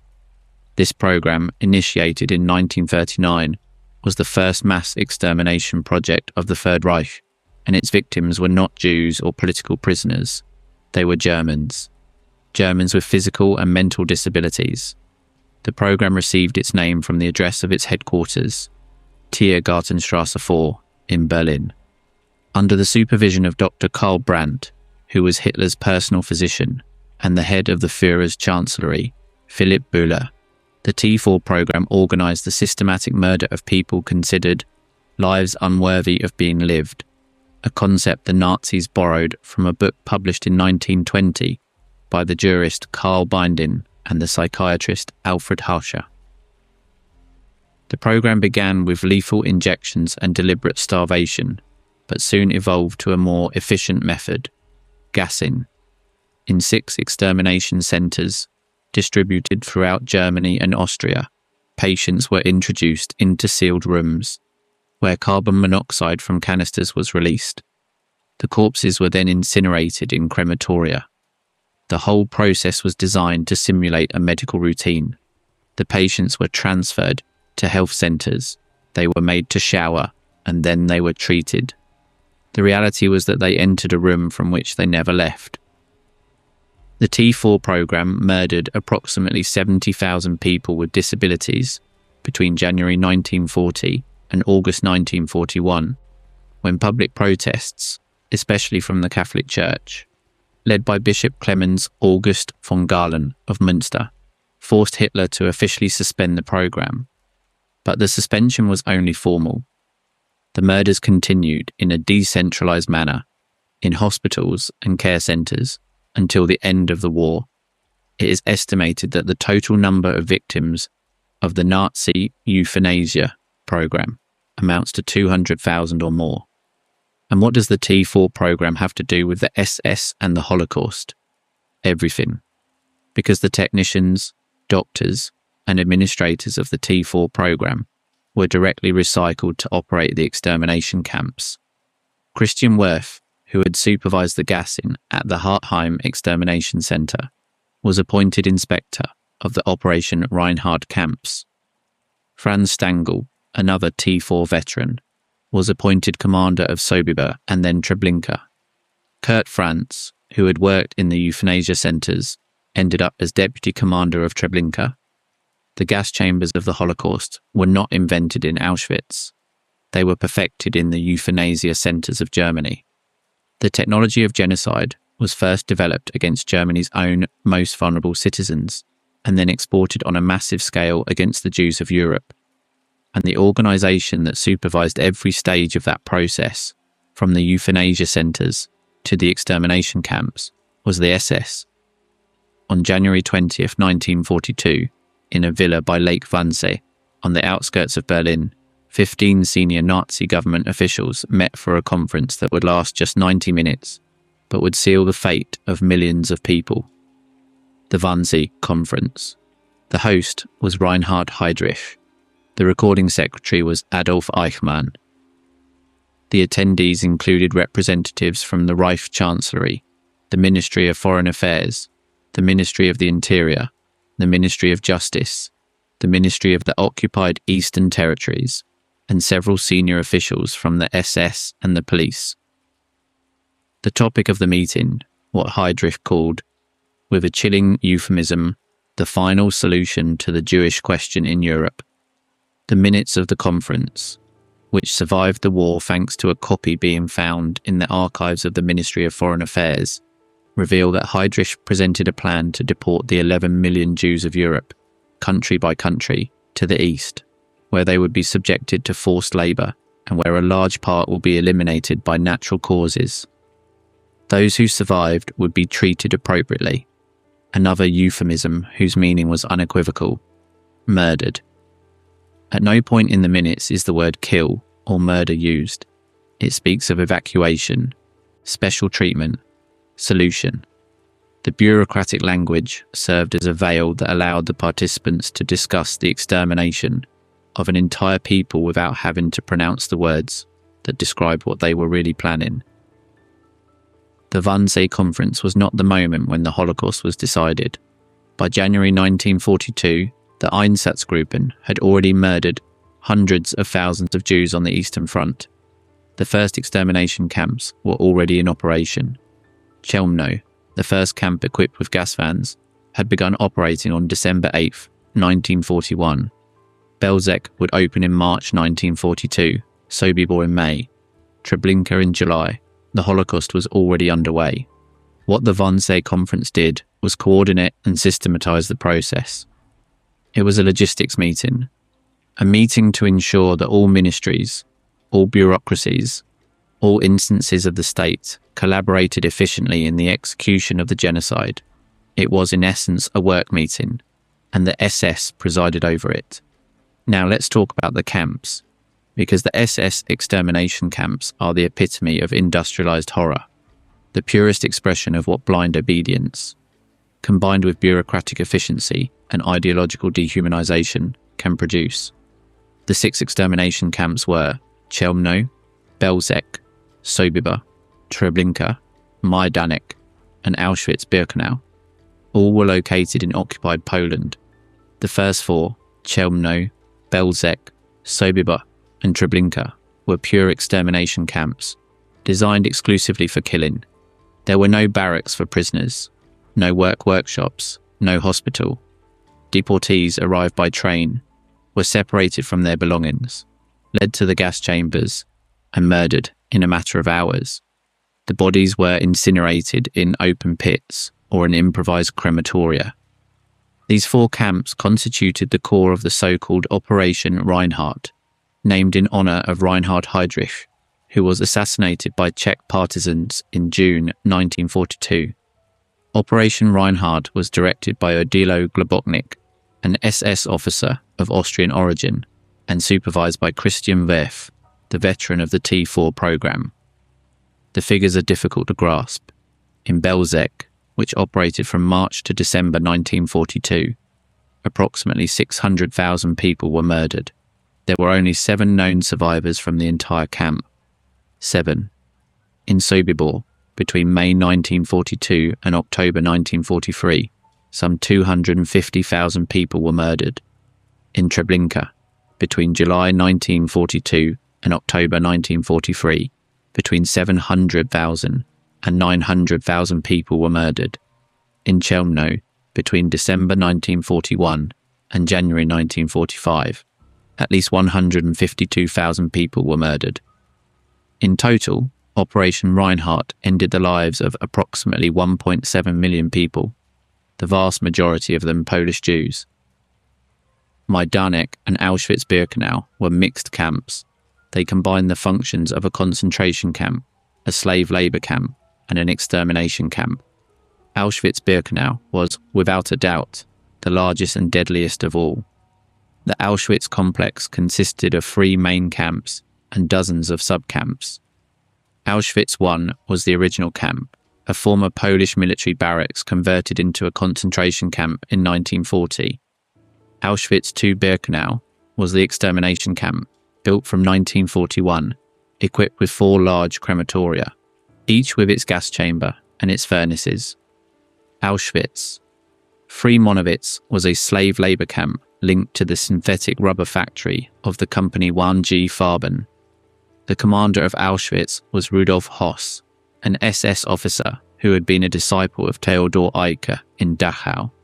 Höss ran Auschwitz with factory efficiency. It was he who adopted the use of Zyklon B, a hydrogen cyanide-based pesticide, as a lethal agent in the gas chambers, after determining that it was more effective and faster than the carbon monoxide used in other camps. The first test with Zyklon B was carried out in September 1941 in the basement of Block 11 of Auschwitz I, where 600 Soviet prisoners of war and 250 sick people were gassed. The experiment was considered a success. From then on, Zyklon B became the main instrument of death in Auschwitz-Birkenau. The extermination process in Birkenau was designed like a death assembly line. The trains arrived at a ramp built inside the camp itself. The deportees got off the wagons, dazed, terrified, many of them after days of travel without water or food. On the ramp, an SS doctor performed what was known as selection. With a wave of the hand, he separated those who could work from those who could not. Those fit for work were sent to the camp. The unfit, which included most of the women, children, the elderly and the sick, were sent directly to the gas chambers. They were told they were going to shower. They were made to undress and leave their belongings on numbered hangers, so they could recover them later. They were led through a corridor to a room with fake showers installed on the ceiling. The doors were hermetically sealed, and then, through openings in the ceiling, members of the SS Sanitätsdienst poured the Zyklon B crystals. The gas was released on contact with the air and body moisture. Death took between 15 and 20 minutes, depending on the conditions. Those closer to the openings died sooner. Those further away agonized for interminable minutes, scratching the walls, trampling each other, fighting instinctively for the air that no longer existed. Afterward, the Sonderkommandos, teams of Jewish prisoners forced to work in the crematoria under threat of immediate death would open the doors, ventilate the chamber, pull the gold teeth from the corpses, cut the hair of the dead women, and load the bodies into the crematorium ovens. The entire process, from the arrival of the train to the incineration of the last body, could be completed in a few hours. In moments of peak activity, Auschwitz-Birkenau had the capacity to murder and cremate more than 6,000 people a day. During the deportation of the Hungarian Jews, between May and July 1944, up to 4 trains with 3,000 people, each arrived at Birkenau daily. The majority went directly to the gas chambers. In just 8 weeks, approximately 437,000 Hungarian Jews were deported to Auschwitz. The vast majority were murdered. And who managed all this? The SS. From the camp commander to the last guard in the watchtower, Auschwitz was an SS operation from start to finish. The doctors who performed the selections were SS doctors. The most infamous of all, Josef Mengele, the Angel of Death, performed not only selections but also atrocious medical experiments on prisoners, especially on twins and people with disabilities, in the name of racial science. The guards who watched the electrified fences were SS Totenkopfverbände. The administrators who kept the accounts, the inventories, the lists of deportees were SS bureaucrats. Even the Sonderkommandos, the prisoners forced to operate the crematoria, were under the direct supervision of the SS and were periodically executed to eliminate witnesses. It is estimated that at least 1.1 million people were murdered in Auschwitz-Birkenau, of which approximately 1 million were Jews. If we add the victims of all the extermination camps, plus the victims of the Einsatzgruppen, plus the victims of the concentration camps, plus the victims of hunger, disease, and forced labour in the ghettos, the total figure of the Holocaust amounts to approximately 6 million Jews. 6 million. A number so large that it is almost impossible to conceive. To put it in perspective, if you were to say the name of each victim at a rate of 1 name per second, without pauses, it would take you almost 70 days, more than 2 months, day and night, without sleeping, without eating, just saying names. Names of people who had families, dreams, fears, laughter, loves. Names that the SS tried to erase from the face of the earth. And to those 6 million Jews must be added the millions of other victims, between 200,000 and 500,000 Roma and Sinti.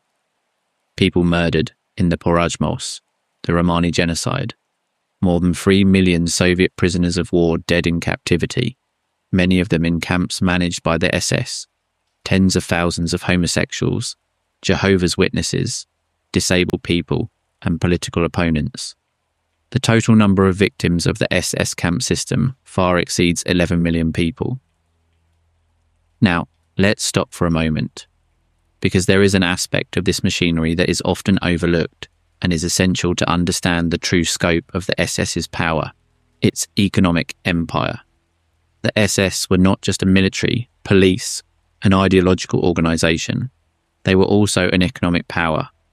Himmler, with his agronomist and administrator mentality, understood early on that power requires money, and the SS found a source of funding that turned out to be almost limitless: slave labour. The Wirtschafts- und Verwaltungsamt, the SS Central Economic and Administrative Office, known by its acronym WVHA, was created in February 1942 under the command of Oswald Pohl, a former naval officer turned financial manager of Himmler's empire.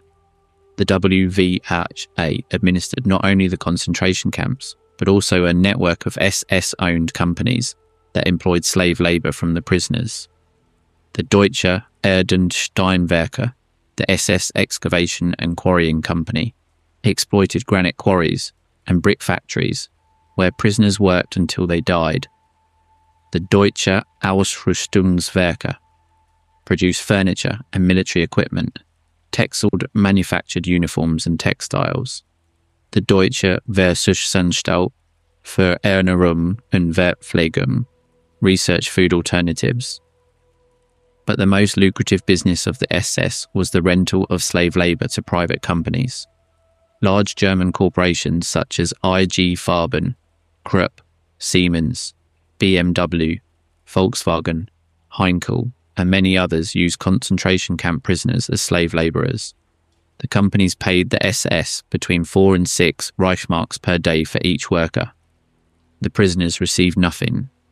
They worked 12, 14, 16 hours a day, fed on starvation rations, without adequate clothing, without medical attention. When a prisoner was too weak to work, he was sent back to the camp to be killed and replaced by another. The average lifespan of a slave labourer in the IG Farben factories in Monowitz was 3 months. 3 months. Afterwards, the body simply collapsed, and the SS provided a replacement. This system generated enormous profits for the companies because slave labour was incomparably cheaper than salaried labour. For the SS, because the payments from the companies financed their operations. It was an economy of death, a capitalism of extermination, where the human being was not even a commodity, but a fuel that was consumed and discarded. In addition to labour exploitation, the SS enriched themselves through the systematic looting of the victims of the Holocaust. When the deportees arrived at the extermination camps, they were confiscated of everything: clothes, shoes, suitcases, jewellery, money, glasses, dental prostheses, hair. Everything was classified, inventoried, and sent to warehouses. In Auschwitz, the main warehouse was known as Canada, an ironic name given by the prisoners because Canada represented abundance and wealth. In Canada, mountains of stolen belongings accumulated: suitcases with names and addresses, children's shoes, dolls, toothbrushes, packs of tobacco, valuables, jewellery, gold, were sent to the WVHA and from there to the Reichsbank, the German central bank, where gold teeth were melted down and confiscated. Foreign currency was sold to finance the war effort. The looting operation received the codename Aktion Reinhardt, the same designation as the extermination camps. Death and theft were part of the same process, the same system, the same machinery. It is estimated that the total value of the goods confiscated from the victims of the Holocaust amounts to billions of Reichsmarks. Himmler financed his empire of terror with the gold torn from the mouths of the dead. And how was it possible that all this worked? How was it possible that an organisation of 1 million men carried out such a catalogue of horrors without it collapsing from within? The answer always returns to the same point: blind obedience. Himmler explained it with chilling clarity in a speech delivered on October 4th, 1943, before a group of SS generals in Posen, the present-day Poznan, in Poland. The speech was recorded, and the recording survived the war. Himmler's words are a chilling document that reveals the mentality that made the extermination machinery work. He said, among other things, "I want to speak to you with all frankness on a very serious matter. Among ourselves it can be mentioned openly, though we will never speak of it in public. I'm referring to the evacuation of the Jews, the extermination of the Jewish people. It is one of those things that is easy to say. The Jewish people are being exterminated," says every party member. "It is part of our programme, the elimination of the Jews. Extermination, we do it." And then the 80 million good Germans arrive, and each one has his decent Jew. Sure, the others are pigs, but this is a first-rate Jew. Of those who speak like this, not one has seen what really happens. Not one has endured it. Most of you know what it means when 100 corpses lie together, when 500 lie there, or when 1,000 lie there. To have endured this, and at the same time to have remained decent, save for exceptions of human weakness. That is what has hardened us. This is a glorious page of our history that has never been written, and that will never be written. There it is. In those words is condensed the entire philosophy of the SS mass murder as an act of bravery, genocide as a test of character, cruelty as a heroic sacrifice. Himmler did not ask his men to enjoy killing. He asked them to kill despite their repugnance. He asked them to overcome their humanity, that they be stronger than their own conscience, that they obey not because it was easy, but precisely because it was difficult. That perversion of ethics, that absolute moral inversion, was the most powerful weapon of the SS, more powerful than the gas chambers, more powerful than the rifles, more powerful than the tanks. The ability to convince normal men that evil was a duty. And not all the men of the SS were convinced fanatics. Some doubted, some suffered, some drank to unconsciousness to forget what they had done during the day. But the structure of the SS, with its mix of indoctrination, group pressure, fear of punishment, and rewards for obedience, managed to make the vast majority go on, not to stop, not to question, not to say no. And Heydrich, what became of Heydrich, the man who presided over the Wannsee conference, the man who designed the final solution? On May 27th, 1942, 4 months after Wannsee, Reinhard Heydrich was travelling in his open-top Mercedes through the streets of Prague, where he served as Reichsprotektor of Bohemia and Moravia, when 2 Czech parachutists trained by the British, Josef Gabčík and Jan Kubis, ambushed his vehicle on a sharp turn in the street. Gabčík tried to shoot with a Sten submachine gun, but the weapon jammed. Kubis threw a modified anti-tank grenade at Heydrich's open-top Mercedes. The explosion did not kill Heydrich immediately, but shrapnel fragments penetrated his left side, embedding metal splinters, pieces of the car's upholstery, and even fibres of his own uniform into his spleen and diaphragm. What happened next defies all logic.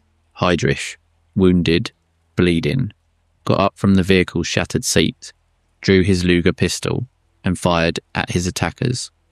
Gabčík and Kubis fled in opposite directions, blending into the crowd of passers-by who watched the scene with a mixture of horror and stupefaction. Heydrich, staggering, tried to pursue them on foot before collapsing on the sidewalk. He was taken to Bulovka Hospital, a few meters from the site of the attack. The doctors who operated on Heydrich extracted the shrapnel and removed his spleen. For the first few days, he seemed to be recovering.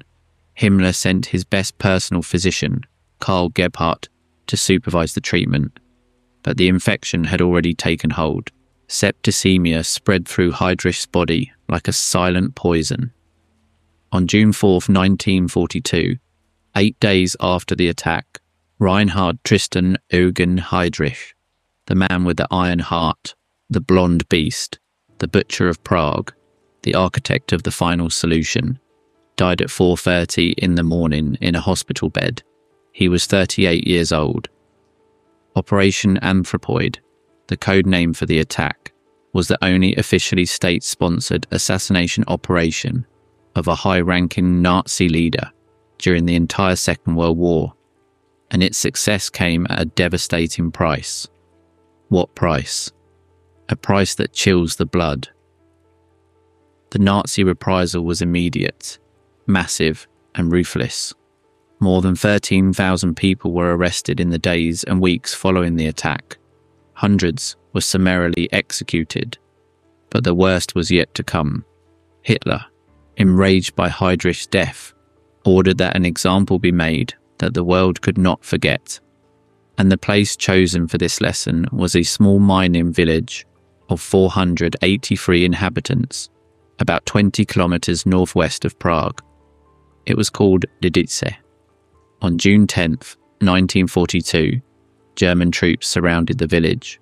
The men over 15 years of age, 173 in total, were separated from the women and children. They were taken to the barn of the Horak farm, and in groups of 10 were shot against a wall. The executions lasted all afternoon and part of the night. The women, 184, were deported to the Ravensbrück concentration camp. 4 pregnant women were first sent to the same hospital where Heydrich had died, where they were forced to have abortions, and then were deported to the camp. The children, 105, were separated from their mothers. Some, who had features considered Aryan, were handed over to German families to be Germanized. 81 of them were sent to the Chelmno extermination camp, where they were murdered in gas vans. After the executions and deportations, the Nazis set Lidice on fire. They burned every house, every stable, every church. They dynamited the rubble. They leveled the ground. They diverted the stream. They uprooted the trees. They exhumed the bodies from the cemetery. Hitler had ordered that Lidice be erased from memory, and the Nazis tried. They literally tried to erase an entire village from the map. But they couldn't, because the world found out. And Lidice became a symbol of Nazi horror that endures to this day. The village of Lazaki suffered a similar fate. On June 24, 1942, it was razed. Its adult inhabitants were shot. Its children were sent to extermination camps. The village was reduced to ashes. And the heroes? What became of Gabčík and Kubis, the two parachutists who had killed the most dangerous man in the Third Reich? After the attack, the 7 parachutists, involved in various resistance operations, took refuge in the crypt of the Cathedral of St. Cyril and Methodius. In the New Town district of Prague, they remained hidden there for 21 days, protected by the Czech Orthodox community and by local families who risked their lives to keep them safe. But on June 16th, a man broke that chain of courage. Karol Kurda, a Czech parachutist from another operation, presented himself to the Gestapo and in exchange for a reward of 500,000 Reichsmarks and the promise to save his family, betrayed his comrades. On June 18th, 1942, at dawn, approximately 700 SS and Gestapo soldiers surrounded the cathedral. What followed was a battle that would last almost 7 hours. In the church choir, in the upper part, 3 parachutists, Jan Kubis, Adolf Opalka, and Josef Bublik, resisted with pistols against an army armed with submachine guns, grenades, and machine guns. Kubis was hit by shrapnel from his own grenades and bled to death. Opalka and Bublik committed suicide with their last bullets before being captured. In the crypt, below the church, 4 more men resisted: Gabčík, Jan Hruby, Josef Alsik, and Jaroslav Svark. The Nazis tried to enter through the narrow staircase leading to the basement, but the parachutists repelled them time and again. The Germans threw grenades through the crypt's windows. The parachutists threw them back or covered them with their bodies. Finally, the Nazis ordered the Czech firefighters to introduce hoses through the tiny windows of the crypt and flood the space. The water began to rise. The 4 men, exhausted, wounded, without ammunition, with the water reaching their waists, made the same decision. Before the enemy could lay hands on them, before they could be tortured, interrogated, and exhibited as trophies, they shot themselves with their last bullets. 7 men against 700, none surrendered. That story, the story of Gabčík, Kubis, and their companions, is a story of almost superhuman courage, but it is also a story that illustrates, by contrast, the magnitude of the monster they faced. Because the man they murdered, Reinhard Heydrich, was just one of the cogs in the machinery. The brightest, perhaps, the most dangerous, no doubt, but just a cog, and the machine kept running without him. The final solution did not stop with Heydrich's death. If anything, it accelerated. The extermination camps continued to operate. The trains kept arriving. The gas chambers kept functioning. Because the true evil genius of the SS did not reside in a single man. It resided in the system. And that system, that machinery of blind obedience, did not stop until the entire world united to destroy it. But before we talk about the end, before we talk about the fall of the Third Reich and the fate of the SS, there is a chapter we cannot overlook, a chapter that reveals the depth of Himmler's ideological dementia, and that, in some twisted way, explains why the SS were capable of doing what they did. Because Himmler did not just want a military and police organization. He wanted to create a new race of masters. and for that, he designed one of the most disturbing and least known projects of the Third Reich, the Lebensborn program. What would you do if you were told that a state created a network of human reproduction centers specifically designed to produce babies of pure race, that women were selected for their physical and genealogical characteristics to procreate with men of the SS, that thousands of children were stolen from their families in occupied countries and handed over to German families because their blue eyes and blonde hair made them racially valuable? It sounds like dystopian science fiction, but it happened, and it was the work of the SS. The Lebensborn program, which literally means fountain of life, was founded by Himmler on December 12, 1935. Its stated purpose was to combat the low birth rate in Germany and to protect mothers of good lineage, whose children could strengthen the Aryan race. In practice, Lebensborn was a racial engineering program that operated at the intersection of ideology, eugenics, and social control. The program operated through a network of maternity homes scattered throughout Germany and the occupied countries. The first Lebensborn home opened in 1936 in Steinhausen, near Munich. By the end of the war, there were at least 20 homes in Germany, 9 in Norway, and several more in other occupied countries. In these homes, unmarried pregnant women who met the racial criteria of the SS could give birth in secret, far from the social stigma that at that time fell on unmarried mothers in Germany. The children born in these centres were registered as children of the state, often with falsified birth certificates that concealed the identity of the biological parents. If the mother did not want or could not keep the child, the program took care of placing him with a previously approved SS adoptive family. But Lebensborn was not limited to protecting unmarried mothers. Himmler actively encouraged SS men to have children out of wedlock, as long as the mother was racially acceptable. In a 1939 decree, Himmler wrote, "Beyond the limits of bourgeois laws and conventions, which may be necessary in other respects, it will be a sublime task for German women and girls of good blood to become, even outside of marriage, mothers of soldiers who go to the front, not out of frivolity, but out of a profound moral seriousness." In other words, Himmler was telling his men that having illegitimate children with Aryan women was a patriotic duty, a service to the race. And the stolen children, that is perhaps the most disturbing aspect of the program. In the occupied countries, especially in Poland, Norway, the Baltic countries and the Soviet Union, the SS identified children who had Nordic physical characteristics, like eyes, blonde hair, a strong constitution. These children were separated from their families, often by force, and sent to Germanization centers, where their names were changed. They were taught German, all memory of their origin was erased, and they were given to German families to be raised as Germans. In Poland, it is estimated that between 50,000 and 200,000 children were kidnapped by this program. Most never saw their biological families again. After the war, many of these children, now adults, did not even know they had been stolen. They lived in Germany, spoke German, considered themselves Germans. Their true identities had been erased with the same meticulousness with which the SS erased its enemies.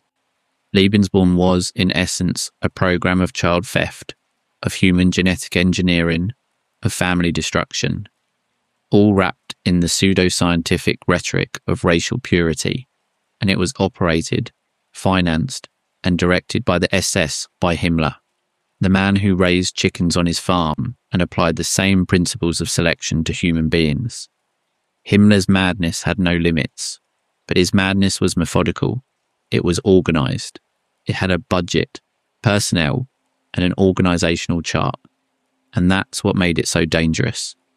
Now let's advance in the chronology, because from 1943 the war began to change course, and the SS, that machinery that seemed invincible, began to crack.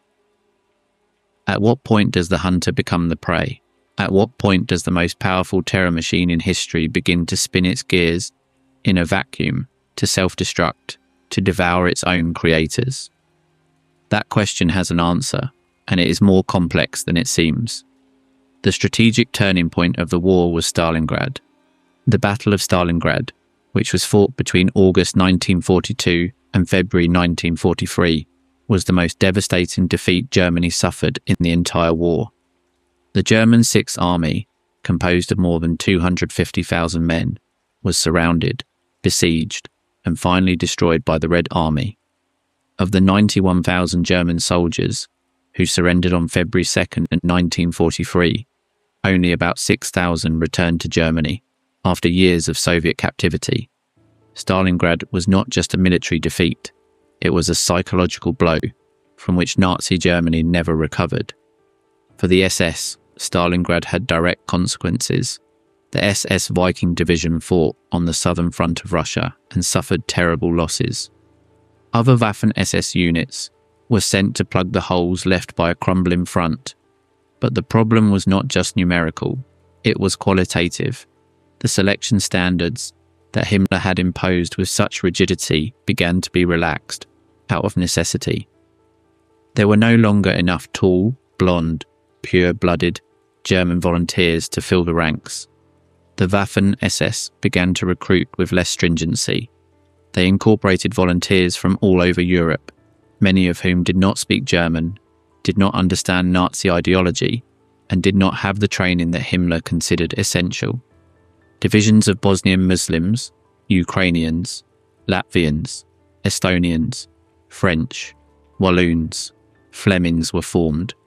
The racial elite that Himmler had dreamed of was becoming, by the force of circumstances, a multinational army of desperados. Meanwhile, in the rear, the machinery of the Holocaust continued to function at full speed. In fact, paradoxically, the extermination efforts intensified precisely when the war was being lost. In 1944, when Germany already lacked fuel for its tanks, ammunition for its rifles, trains to transport troops to the front, the trains continued to take Jews to Auschwitz. The deportation of the Hungarian Jews between May and July 1944 was the most blatant example of this demented priority. While the Allies were landing in Normandy and the Red Army was advancing from the east, Adolf Eichmann coordinated the shipment of 437,000 Hungarian Jews to the gas chambers of Birkenau. The resources used in the transport, custody, and extermination of these people were resources taken away from the war effort. But for Himmler, for Hitler, for the Nazi ideology, the extermination of the Jews was not an accessory expense. It was the main objective. The war could be lost. The extermination could not be stopped. This suicidal logic began to generate tensions within the SS itself. As defeat became evident, some SS leaders began to look for a way out. Some tried to negotiate with the Allies behind Hitler's back. The most famous case is that of Himmler himself. In the spring of 1945, with the Red Army at the gates of Berlin and the Western Allies crossing the Rhine, Himmler, the Reichsführer SS, the man who had sworn eternal loyalty to Hitler, the man who had built the most dangerous machinery of blind obedience in history, tried to betray his Führer. Through Count Volker Bernadotte, a Swedish diplomat of the Red Cross, Himmler sent a surrender proposal to the Western Allies. The proposal was delusional. Himmler offered to surrender Germany to the British and the Americans, but not to the Soviets, with the hope that the Western Allies would ally with what was left of Germany to fight the Soviet Union. The response was a resounding no. The Allies demanded unconditional surrender. When Hitler learned of Himmler's betrayal, on April 28, 1945, 2 days before committing suicide in his Berlin bunker, his reaction was one of volcanic fury. The man in whom he had most trusted, the man to whom he had entrusted the security of the Reich, the purity of the race, and the execution of the final solution, had stabbed him in the back. Hitler immediately ordered Himmler's arrest and execution. Although by then Hitler's orders had no practical meaning, the Reich was collapsing, Berlin was in flames, the SS were disbanding, the dream of 1,000 years was dying after just 12. On April 30th, 1945, Adolf Hitler committed suicide in his bunker alongside Eva Braun, his wife of one day. On May 8th, Germany signed the unconditional surrender. The war in Europe was over. And the SS? What became of that organisation of more than 1 million men that had terrorised an entire continent? Himmler tried to flee. He shaved his moustache, took off his glasses, put on an eye patch, and adopted the identity of a military police sergeant named Heinrich Hitziner. He was arrested by British soldiers at a checkpoint near Bremervord in northern Germany on May 21st, 1945. During the interrogation, Himmler revealed his true identity, perhaps hoping for preferential treatment, perhaps tired of hiding. When a British doctor tried to examine his mouth to check if he was carrying a cyanide capsule, Himmler bit the capsule he had hidden in a hollow tooth. He died in minutes. He was 44 years old. His body was buried in an unmarked grave in a location that the British never revealed, to prevent it from becoming a shrine for neo-Nazis.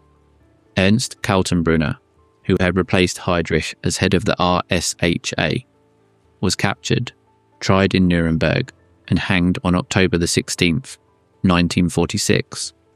Oswald Pohl, the head of the WVHA, was captured, tried, and hanged in 1951. Theodor Eicher, the creator of the concentration camp system, had died on the Eastern Front in 1943 when his plane was shot down over Soviet territory.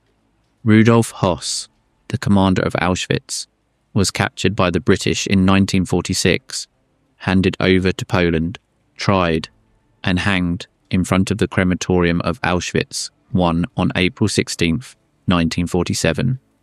Josef Mengele fled to South America and lived in Argentina, Paraguay, and Brazil until his death by drowning on a beach in Bertioga, Brazil, in 1979. Without ever having been tried, Adolf Eichmann fled to Argentina with the help of the Nazi escape network known as Odessa, lived in Buenos Aires under the false name of Ricardo Clement until he was kidnapped by Israeli Mossad agents on May 11, 1960, taken to Israel, tried in Jerusalem, sentenced to death, and hanged on June 1st, 1962.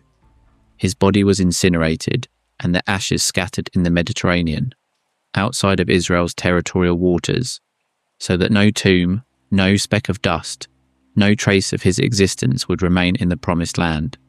Sepp Dietrich, the first commander of the Leibstandarte, was sentenced to life imprisonment for the Malmedy massacre, but the sentence was reduced and he was released in 1955. He lived in Ludwigsburg until his death in 1966. Karl Wolff, Himmler's former personal aide, was sentenced to 15 years in prison in 1964 for his participation in the deportation of Jews to Treblinka, but was released in 1971. Many other SS leaders escaped to South America, the Middle East, or simply reintegrated into post-war German society, adopting new identities, new professions, new lives, as if the past could be erased with a change of name. The Nuremberg trials, which were held between November 1945 and October 1946, were the most ambitious attempt in history to bring to justice those responsible for war crimes, crimes against peace, and crimes against humanity. The International Military Tribunal tried 22 of the main Nazi leaders. 12 were sentenced to death, 3 to life imprisonment, 4 to prison terms, and 3 were acquitted. But more importantly for our story, the tribunal declared the SS, along with the Gestapo and the SD, as criminal organisations. This meant that mere membership in the SS could be grounds for prosecution. It didn't matter if you had been a guard at Auschwitz or a clerk in Berlin. Having been a member of the SS made you, in the eyes of international law, a member of a criminal organisation.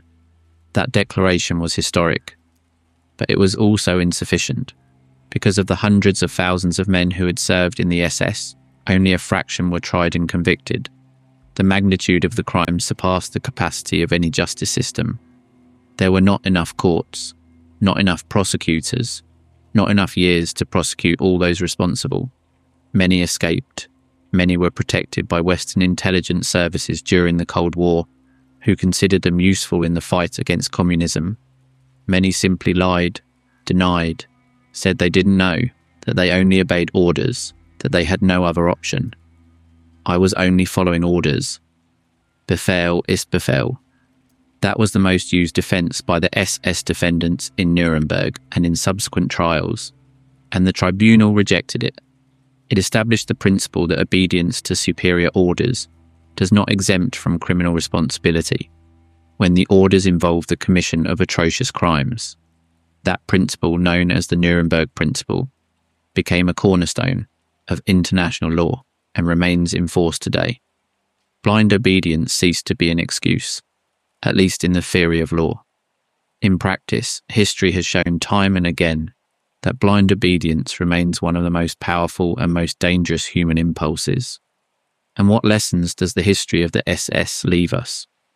What can we learn from an organization that was born as 8 bodyguards in a beer hall and ended up as a machine of 1,000,000 men that murdered millions of innocents? Perhaps the most important lesson is this: evil is not born from nothing. It is built, piece by piece, step by step, first with words, then with laws, then with uniforms, then with structures, then with rituals, then with weapons, then with camps, then with gas chambers. Each step, taken in isolation, may seem small, manageable, even rational, but the sum of all those steps leads to the abyss. And when you look back from the edge of the abyss, it's already too late to go back.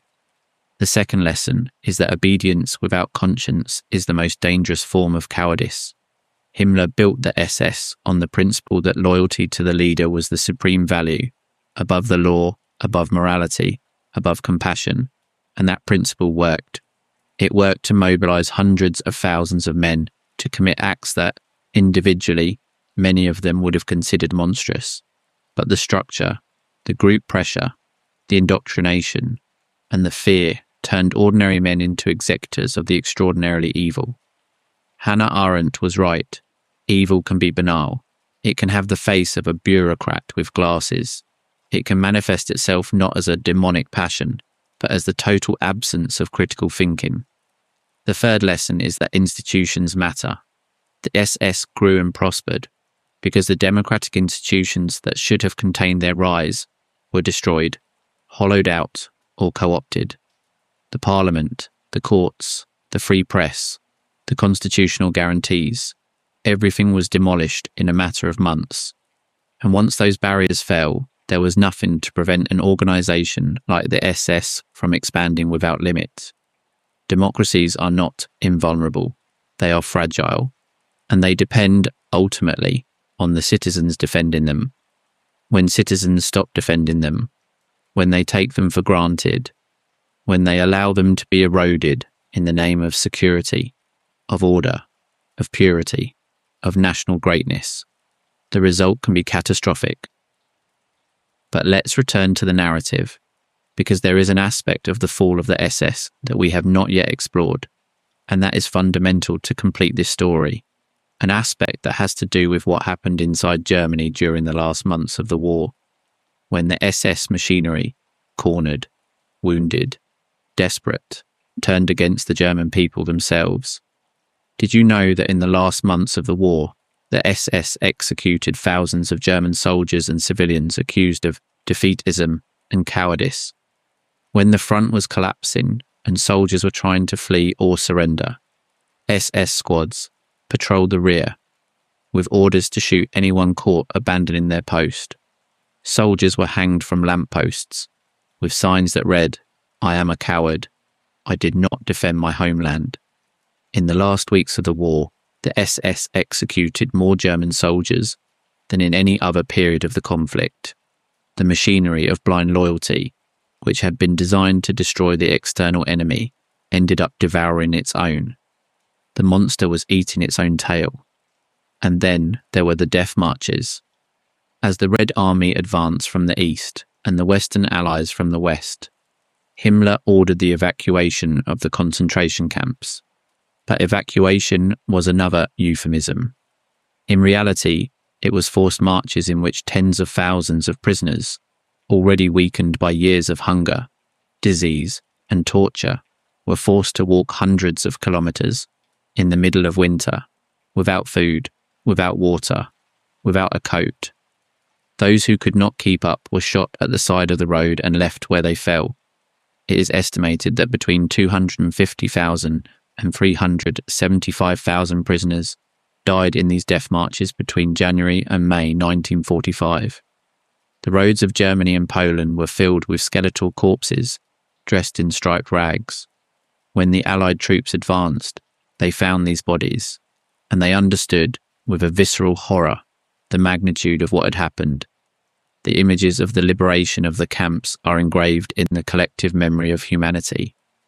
The British soldiers who liberated Bergen-Belsen on April 15th, 1945, found 60,000 prisoners, most of them moribund, surrounded by more than 13,000 unburied corpses.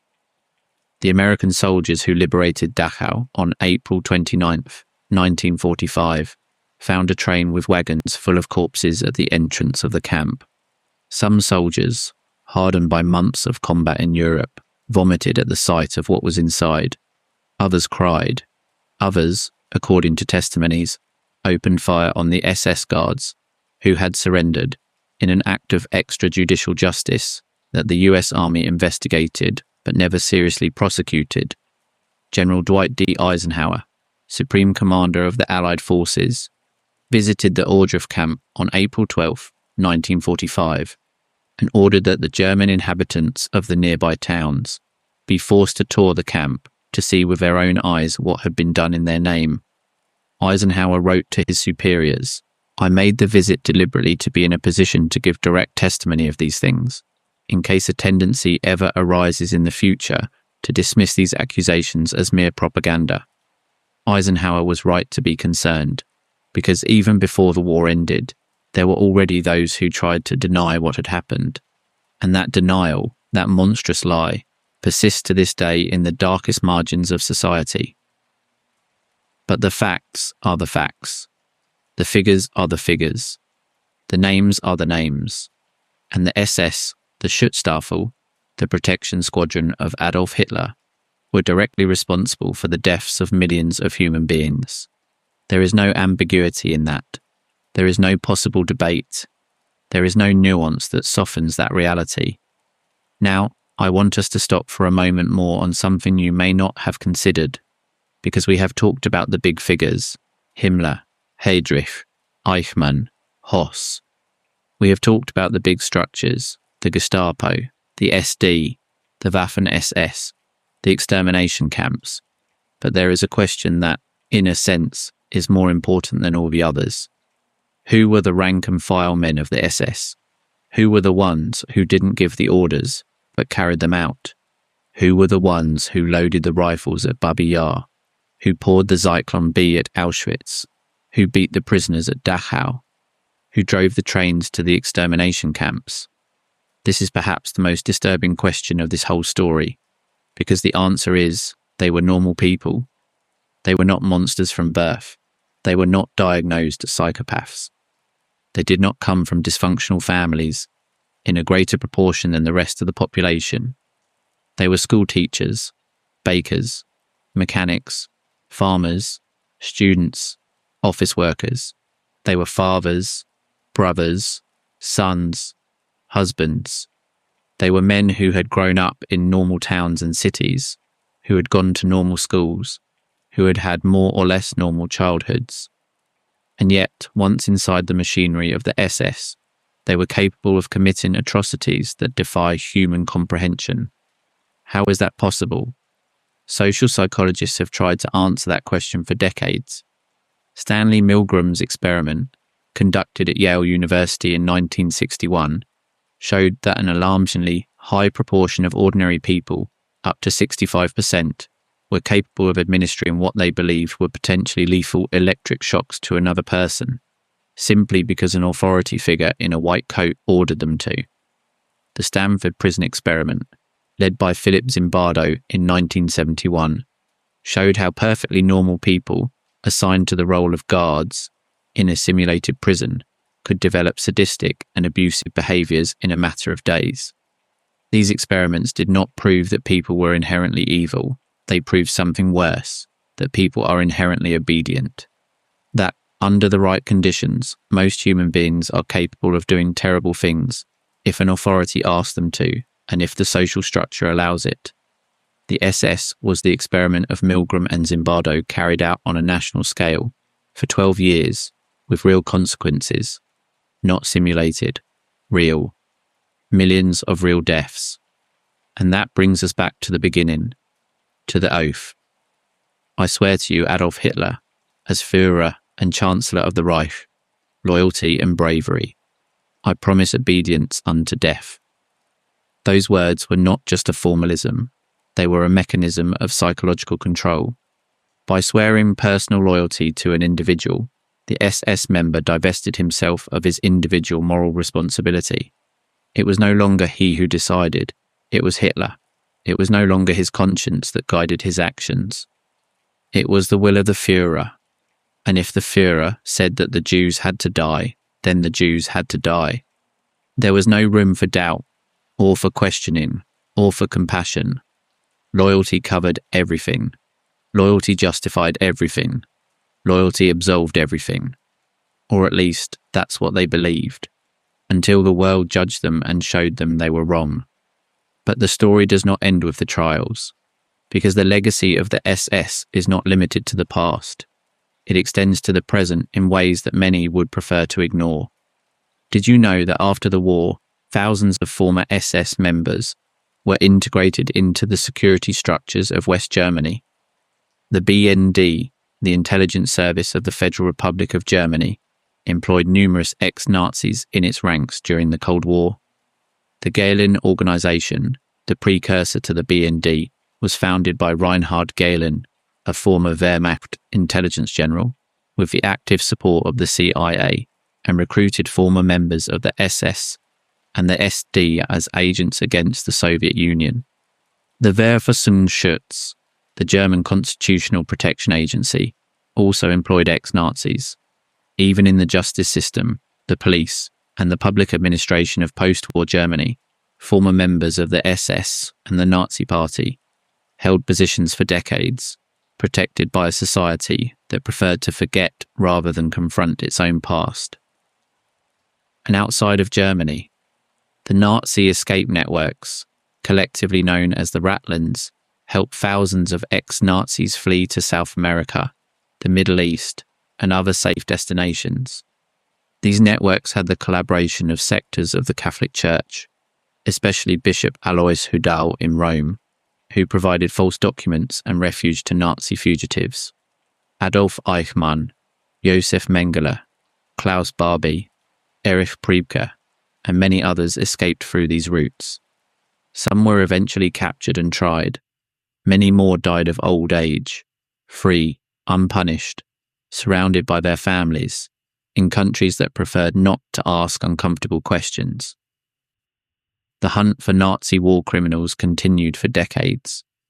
The Simon Wiesenthal Center, founded by Simon Wiesenthal, a Holocaust survivor who dedicated his life to tracking down those responsible, identified and located hundreds of ex-Nazis hidden all over the world.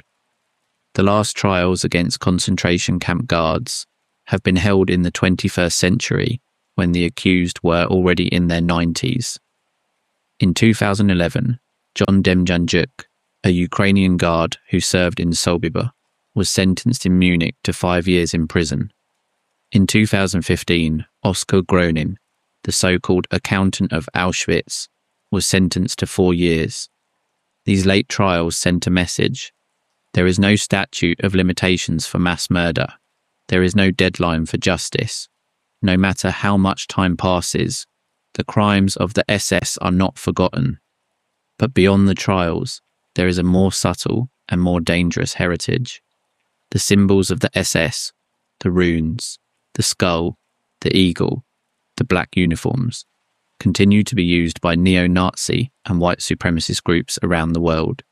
The ideology that Himmler built, the ideology of racial purity, of white supremacy, of violence as a tool of purification, lives on in the margins of society. Every time a hate group uses an SS symbol, every time someone denies the Holocaust, every time the crimes of Nazism are relativized, the spectre of the SS rises from its nameless grave. And that is why this story matters, not only as a tale of the past, but as a warning for the present and the future. Because the machinery of blind loyalty that Himmler built did not require advanced technology, nor nuclear weapons, nor artificial intelligence. It required something much simpler and much more available: the willingness of human beings to obey without thinking, to follow without questioning, to delegate their conscience to an external authority. That disposition did not disappear in 1945. It is still there, inside each of us, latent, waiting for the right conditions to manifest. The story of the SS is, ultimately, the story of what happens when that disposition is combined with absolute power, the ideology of hate, and the absence of institutional checks and balances. It is the story of how 8 bodyguards become 1,000,000 murderers. It is the story of how an oath of loyalty becomes a license to kill. It is the story of how obedience becomes complicity, and complicity becomes crime. Now then, there is one more chapter we need to explore before closing the first part of this story. A chapter that has to do with something we have mentioned in passing, but which deserves much more detailed attention. Because the SS were not only a force of destruction, they were also a force of corruption. A force that corrupted everything it touched: the law, science, medicine, education, the economy, the culture. And perhaps the most disturbing example of that corruption was what the SS did with science. Have you heard of the Nazi medical experiments? Probably yes. But what you may not know is the scale, variety, and perversity of those experiments. And what you may not know is that they were carried out almost without exception under the direct supervision of the SS. In Dachau, SS doctors submerged prisoners in tanks of ice water for hours to study the effects of hypothermia. The stated objective was to develop treatments for Luftwaffe pilots who fell into the North Sea. But the methods were of unimaginable cruelty. The prisoners, naked, were submerged in water at temperatures close to freezing. They were monitored as their body temperature dropped. Many died during the experiment. Those who survived were subjected to rewarming attempts that included immersion in hot water, exposure to heat lamps, and in some cases, forced body contact with naked female prisoners, a detail that reveals the moral depravity of the experimenters. The responsible doctor, Sigmund Rascher, an SS officer, conducted these experiments with Himmler's direct approval. Atmospheric pressure experiments were also conducted in Dachau. Prisoners were locked in low-pressure chambers that simulated altitudes of up to 21,000 meters to study the effects of decompression on the human body. The prisoners convulsed, bled from the ears and nose, and died in agony while the doctors took notes. In Auschwitz, Josef Mengele conducted experiments on twins. He selected twins from the selection ramp and subjected them to all kinds of tests. He injected chemical substances into their eyes to try to change their colour, performed cross-blood transfusions, inoculated them with diseases, amputated limbs without anaesthesia, sewed them together in an attempt to create artificial Siamese twins. When he was done with them, he killed them with phenol injections to the heart and dissected them. It is estimated that Mengele experimented with at least 1,500 pairs of twins. Only about 200 survived. In Ravensbrück, the concentration camp for women, SS doctors conducted experiments on bone regeneration and tissue transplantation. They deliberately broke the prisoners' legs, infected the wounds with bacteria, and inserted fragments of glass, wood, and dirt to simulate war wounds.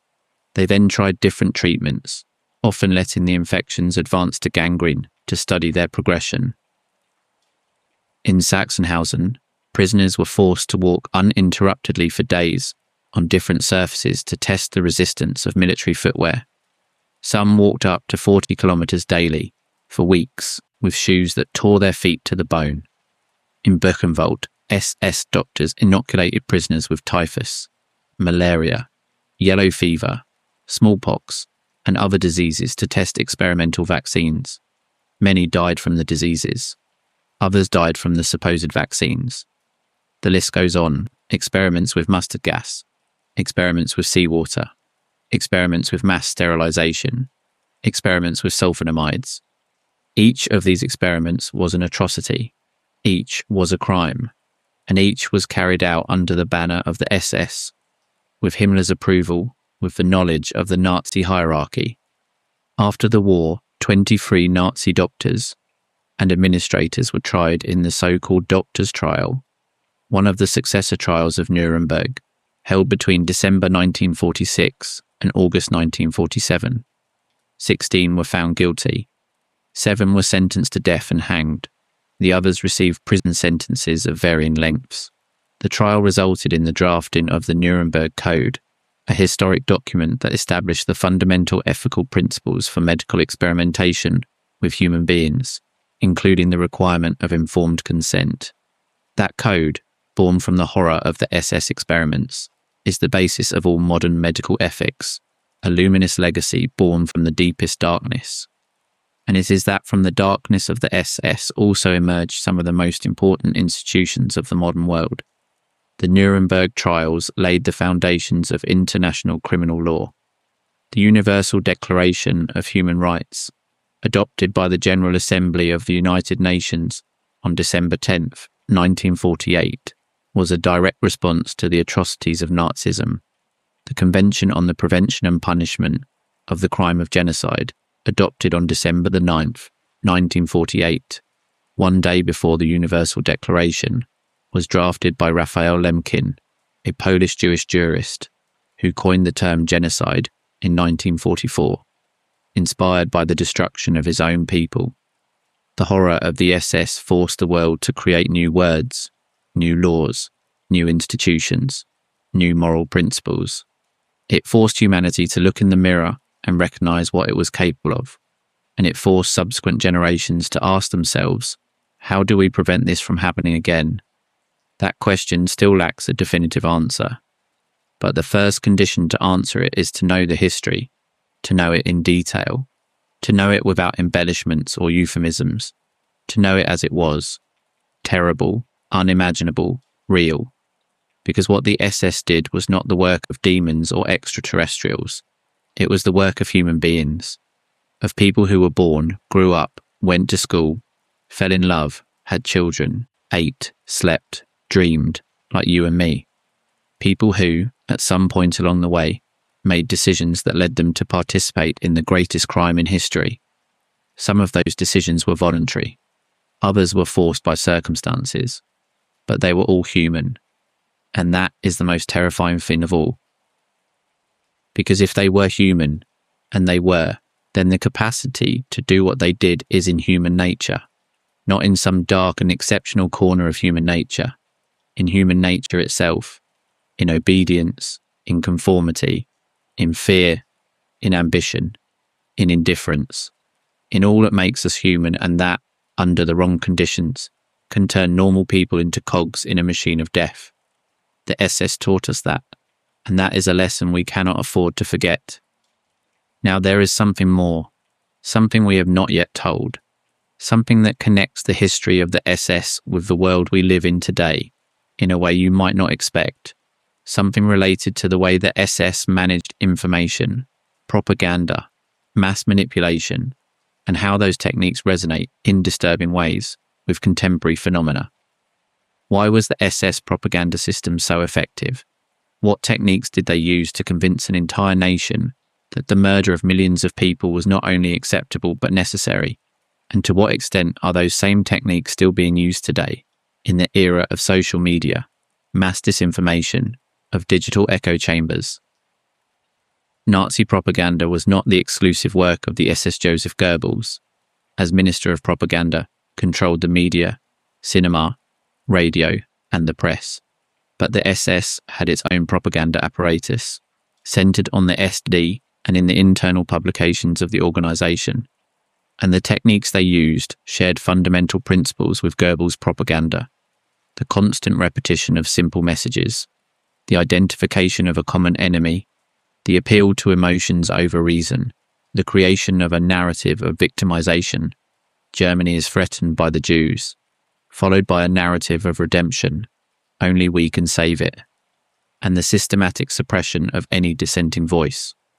Within the SS, indoctrination was continuous. Internal publications, such as the magazine Das Schwarze Korps, the Black Corps, spread racial ideology, glorified the actions of the SS, and dehumanized the enemies of the regime. Ideological training courses were mandatory.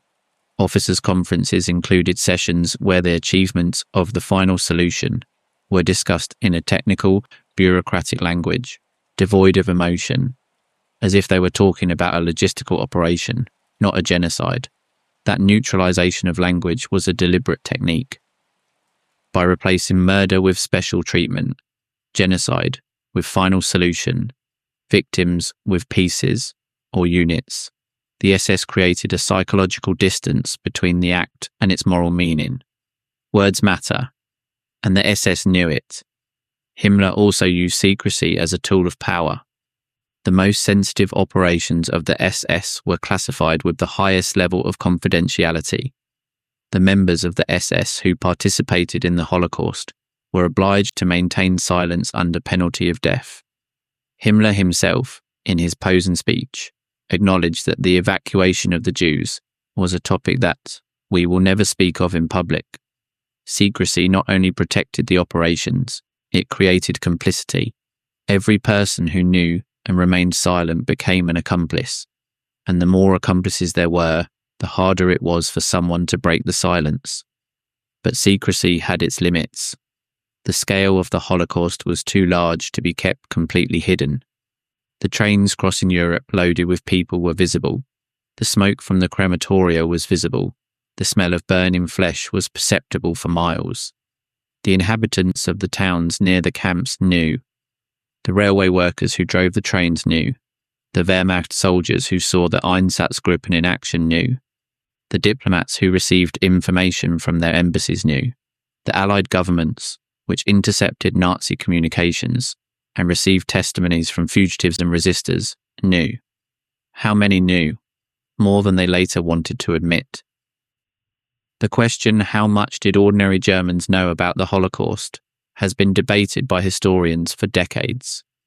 Daniel Goldhagen argued in his controversial book, Hitler's Willing Executioners, that the majority of Germans were convinced anti-Semites who actively supported the genocide. Robert Gelately and other historians have pointed out that information about the atrocities was widely available and that German society chose, to a large extent, not to see. Peter Longerich has argued that there was a grey area between full knowledge and total ignorance, where many Germans knew enough not to want to know more. The truth probably contains elements of all these interpretations. What is indisputable is that the SS system would not have worked without a significant degree of social acquiescence. And that brings us back to the most uncomfortable question: could it happen again? Optimists will say no.